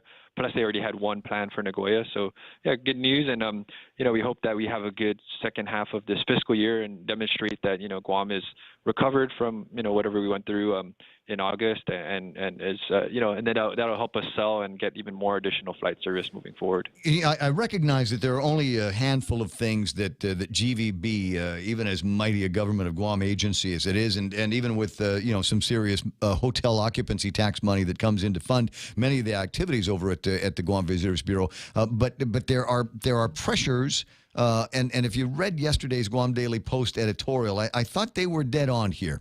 The fact that we don't have the capacity stems from the fact that maybe there is limited or waning interest in wanting to come out to Guam. What do we have to do to stand up better our destination? And before you answer, I spent some time talking with Allison Espley from United Airlines. She was out here as part of the delegation from United for the Guam International Marathon. I understand that she ran the 5K and survived it, and we got to talking about the destination, and she loves Guam. And most of the folks from United love Guam as well, but they also recognize that there are parts of our island, infrastructure-wise, attraction-wise, that look a little run down, need a coat of paint, put some shine on that brass, right? Yeah, Ray. You can never stop improving your product and maintaining it, and it really starts there and offering a better experience, whether that's the facilities that you're talking about, but also the human resources, right? The service that people are getting, and so we're constantly trying to invest on that side and encourage our partners to invest. And we celebrated 50 years of tourism from Japan last year, right? So we are kind of in the Japan market. A known destination, but kind of a not the newest kid on the block. So we got to constantly reinvent ourselves. That's why we're doing this Insta-Guam campaign, highlighting some of the most photogenic spots on Guam, appealing to those trendsetters who are mainly that younger female demographic that set the trends for the country. So that's some of the stuff that we're doing. But at the same time, I think Guam has I think the demand is there. We're still 3.5 hours away from Japan. That hasn't changed, and we're still a safe U.S. destination. And so I think the fundamentals are good. But you got to ask yourself, we were 80% U.S. carriers flying from Japan to Guam. So you need the air seats to come here, and you need to have a package price that meets that competes within the market. So you have to realize that we're competing now against so many more destinations. Well, we're competing with Hawaii on a better than dollar per dollar basis. Yeah, Hawaii now has there's long haul low cost carriers like Scoot and AirAsia X flying from Osaka, and I think from Tokyo now charging $100 one way to Hawaii, right? An 8-hour flight. So, there's multiple low-cost carriers flying. Wait. Back up on that, bro. What for $100 you can get from Osaka to Honolulu? Yeah, there's a AirAsia X. So, typically low-cost carriers have been narrow bodies, but now there's there's a trend of long-haul low-cost carriers. So the two big ones are AirAsia X, which is the long-haul version, and also Scoot, which is Singapore Airlines low-cost carrier. So they're now flying into Japan, and then from Japan going on to Hawaii for $200, $300. I think business is $600. So yeah, just a lot of intense competition. And because Japan is such an inbound destination, which means there's a lot of flights so everyone's low-cost carrier, from Vietnam, from Cebu, from Philippines, from Cambodia. There's so much Thailand. There's so many flights going in, meaning there's a lot more choices. 50 years ago, probably you could decide between if I want to go to a beach resort, you could go Okinawa, or you could go Hawaii, Guam, Saipan, right? Yeah. So, but now you're talking about Cebu. You're talking about Vietnam. There's Da Nang is growing. Cambodia is growing. So there's just so much more competition. So we got to continue to, and that means the price. You also compete on price. So we just have to continue to. I think Guam is at the right price. Is as competitive as any destination. Is that what the research is saying? Are decisions based mostly on price, or is it destination? Is it shopping? Is it the other X factors? Yeah, I think when you talk about volume, of course, it's the price elasticity of demand, right? So, the lower the price, the more volume you can attain. But at the same, so it's kind of, what I learned from tourism is always finding, the right balance, so we don't want to underprice. And, before Guam was a pretty much a budget destination. So we were able to raise our hotel rates. We need the flights have gone up in cost. So that's good. So the partners can reinvest and make money and then be sustainable. Because if it's too low, then it's, it's hard to keep that business going. So it's hard to go. Hard to go from a budget destination. I recall the conversation from years ago where we decided, okay, we're going to stop being the destination of choice for the cheap travelers because we need to be able to bring in more dollars from the higher ended travelers, so they buy more, shop more, eat more, etc. And we'd be able to have that money circulating around here so that we can continue to improve the product. Are there still a lot of high end travelers out of Japan? Oh yeah, definitely. I mean, Japan is just as far as savings wise and how much money people have, it's still a very affluent economy and society. And but the people in Japan that have money are getting older, right? And so we have to be able to appeal to them, to that older generation. And maybe the family beach market, when you're in your 60s, 70s is not as appealing. But what we see a lot of is 3-generation families. So the grandparents have money and they want to take the family for a vacation with their kids and their grandkids. So what a better place than Guam? Everyone can go. It's 3.5 hours. Enjoy yourself. No time difference. 4 days. Be back in Japan. So yeah, no, I think we still have a lot of fun. Guam is really perfect with group business. We're very close. You don't lose that. You can leave with the whole office. Everyone leave on Friday. Be back into office by Monday. Yeah. So I think we still have a lot of advantages. We just have, but at the same time, Ray, we have to continue to improve our destination, invest in. Thank you for coming to our street light. But we got to cover those basics, of street lights and fixing the roads, keeping the island. Well, just making it look better. They're both ends of Tumon getting into and out of the place are looking good. I'd love to see some of the work that has been done to beautify Tumon kind of spread to some of the other parts. And I keep thinking about Marine Corps Drive because it's such an essential part of the trips. Once they come to Guam, it's not a question of just staying in Tumon, and especially with the FITs that we're getting more and more and more of these days, they're out there doing a whole lot of driving around, getting out of Tumon and investigating food choices and shopping choices that are off the tourism beaten path. And unfortunately, that puts them into places that frankly, the government maybe needs to do a better job of telling people. A GVB maybe needs to tell people that, it's not just Tumon where the tourists are. They're everywhere now. They're in the villages now. So we got to do a better job of making sure our front yard is as clean as our beach backyard. Yeah, no, you're 100% right, Ray. But yeah, I mean, even here in Tumon, there's a big, major homeless population, right, that we're dealing with, and that comes with things like trash or camps along the beach. So, our visitor safety officers, about half of the responses that they do is, regarding to dealing with homeless individuals. So, I mean, that's another issue that we're looking into, and and that's why we always say what the things that tourists want are the same things that are good for our community. They want a place that's nice, clean, safe. So, let's do it for ourselves and fix up the island, keep it clean, and then the tourists will enjoy that as well. So we don't need to do it for them. We just need to do it for ourselves. Anything big going on with GVB today? We have our board meeting today, and it's been a busy week. We had a briefing with the legislature about Japan on Monday, and just it's been, and then we had the marathon on this weekend. So yeah, it's never a slow day in Japan. I mean, in the Guam Visitors Bureau. But we had some interesting guests yesterday from the Chamber of Commerce of Kashiwa, our sister city, and so they have a young professionals group that's going to be that came to Guam, and they're going to be having a big event in November. So we invited them to come around the Akimatsuri time and visit our Japan festival. So they'll be coming with like 50 members from the Kashiwa Chamber of Commerce.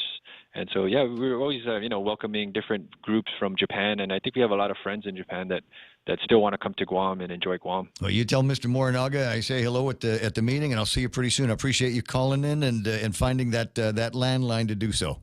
Yeah, thanks, Ray. Hey, no problem. Oh, thanks, Nate. I appreciate again your time. You have a terrific day. 9:50 in the morning, and I suppose I ought to wrap up the show here in a couple of minutes. Let's take this quick break, and then I'll figure out what's next.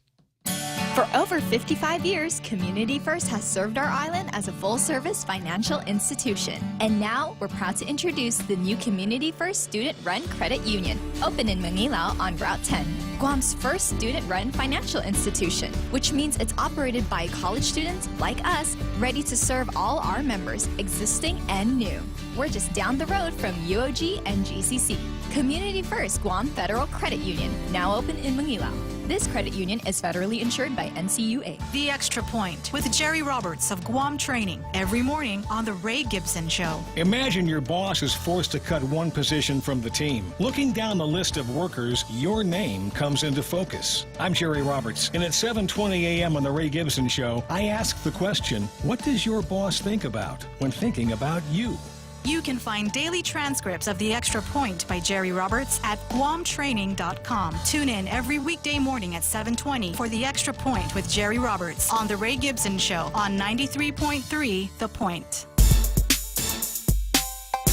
I'm with you, Nick. That's what we need. More cops on the road, pulling people over and citing them for things like cracked windshield, no brake lights, expired registration, illegal tires, and just, driving like an idiot. How's that? What we used to call driving under the influence of Udu, or DUI. Driving while Udu is what I used to call it. We need to get more of those guys on. Hey, John Fernandez on the phone. Hey, buddy. Thanks for checking in. Hey, Ray. No, sorry I couldn't reach you earlier, but I've been running around. I got you this morning. First of all, thanks for everybody that made the contributions for the Ukadu mock trial team. I'm glad to see in the newspaper how tearfully grateful they are for the opportunity that has been given to them. Yeah, that was a great event, and they did. The school actually put together a nice little program. We thought we were just going to come by and gather them together and let them know what we were doing. So it was nice because the parents got to come there, and we had both our in addition to our board members, we also had Mayor Savares and DOA Director Ed Byrne, and I was telling Mr. Byrne, I said, you don't really get to come out to these types of events often, do you? So mostly the legislature. Right. Yes, he became famous during his time, multiple weeknights over at the legislature over the course of the hearings. And I guess the other one was I saw something that you'd posted on Twitter about getting more police work done and raising some money and making the Guam road safer at the same time with these automated traffic systems. So I've been talking about that for the last hour. Oh no, I'm sorry if I got myself out of my lane, but honestly, I just kind of concerned about the fact that we have to, because whenever something happens, we're always worried, obviously worried about the community as a whole, but a lot of times it involves part of our DOE family as well, and of course we've heard recent issues with the bus kids being hit at bus stops, or recent graduates dying in car crashes. So I just think it's kind of just send a message to everyone to drive carefully and drive safely, please. I don't disagree with that, and there's a lot of people that think that maybe that's a good idea, is to get some automated traffic cameras, to get more police officers out on the roadways, and getting them and people into the habit of driving with a lot more respect for the rules of the road. And I think that's one of the problems. I don't see enough enforcement going on something as simple as what happens on the roadways, and people start to get this devil may care attitude out there. And with the kind of cars that we've got and the kind of drivers that we're getting these days, you turn your back on them and it could be deadly. So the more enforcement we can do, the better. And I wanted to say thank you very much for giving me the idea and helping me kill a half hour of talk on the radio. Well, there's a couple angles there. Of course, on the safety angle, if you don't have sidewalks everywhere and you've got kids, I've seen kids, either dropped from buses who are walking along the side of the road. That always presents a concern for us. And then second of all, obviously with speed cameras or any type of mechanism like that, there of course has to be a due process element, and they have to be put in place so that they're not looked at as just trying to get money for the government, but really in places where you can identify the safety issues. So No. I got to disagree with you there.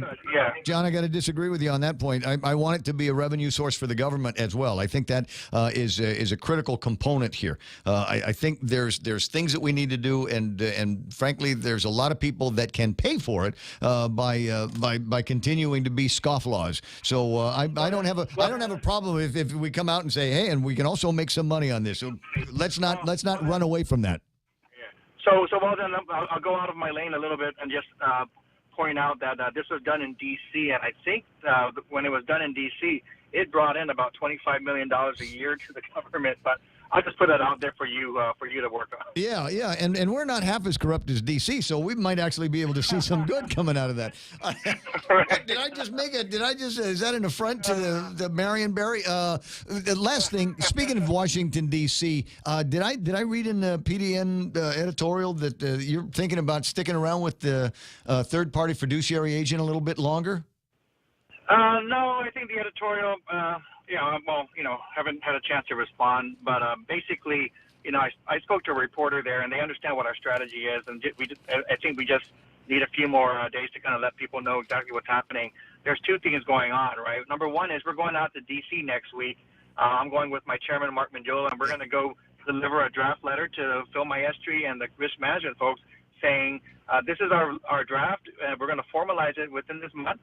And it's going to say, please officially come in and reconsider the special conditions. And that's the first time Guam has ever done that, right? Which has pulled the trigger on getting U.S. DOE to take action and really do a thorough review so that we can get these special conditions removed. Now, that's happening alongside our fact that we need to get another contract done or remain in place while we go through the process of trying to get U.S. DOE to reconsider our status. Yeah. So those two things are going on. So yes, we do need the third party in place, or else we can't access those federal funds.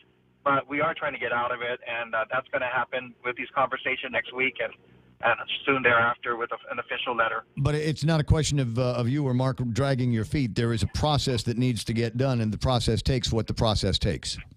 Yeah, procurement itself is obviously things are confidential, but I guess I can say this is not one of your cookie cutter types of situations. It's a very, complicated relationship that we have with a third party fiduciary as well as the U.S. Department of Education. So there are some hoops we have to go through, and we're gonna. I think we've sent it or are about to send it up to the AG for their final review, and then up to the governor. Yeah, and in this case here, and I don't, to the degree that you need to send it to the governor, haven't we made it clear? Didn't the Attorney General at one point come out with an opinion that says, for purposes of our relationship with the Federal Department of Education, it's the Ed Board that is the responsive part of the government of Guam, not the governor's office? Well, actually, the superintendent actually is in charge of all federal funds by that opinion. However, because this is local funds that are being used to support the third party, it's part of a contract that the governor has to sign, as he does with every contract that we execute. Okay, so you've checked. It is local funds. Okay, yeah. So you checked on that, and so I guess we do need to get the buy-in from the governor's office. Well, I'm sure that if it points to at some point where we can say there's $3.5 million that we don't need to give to the third-party fiduciary agent, then I suppose you'll get his signature on whatever it is that he needs to sign. Hey, I'm going to let you run. I'll talk to you pretty soon. All right. No problem. All right, thanks, Ray. All right, no, thank you very much. I appreciate you getting back to us. John Fernandez, the superintendent of the Department of Education, and that was near the end of it. That's where I wanted to go with the conversation is what is happening with the third-party fiduciary agent. I guess there were some misinterpretations of some of the things that he might have told a reporter about. There is a process, and in fact, we've talked about that process here on The Point when he and Mark were in the studio, updating me, if you would, on what's going on in the Department of Education. They want to get out from under it as much as they possibly can, but there are steps that you need to take. You just don't untangle that like a knot. Seconds away from 10 o'clock in the morning, and we've made it through another incredible Ray Gibson show on the Incredible Point radio station. I want to thank everybody that was a part of it today. We had a bunch of guys from the U.S. Financial Census coming in. If you're a business person, sometime around May, you'll get a form. Or notice of an online form that you need to fill out. And it's not a need to fill. You must fill out. This is a federal requirement, regardless of whether you got a federal ticket or not. But there's pretty good ideas on how they're going to use that data. And I want to thank Mike for pushing buttons, and Kevin for doing news, and Blake for doing sports, and you for doing the most important thing of all, and that is sitting there listening to me jaw jack for 4 hours a day. Do it again tomorrow, starting at 6, would you? We're KUSG Hagåtña. This is The Point. Ready. I'm Lisa Lacera, Fox News. U.S. military leaders weighing options.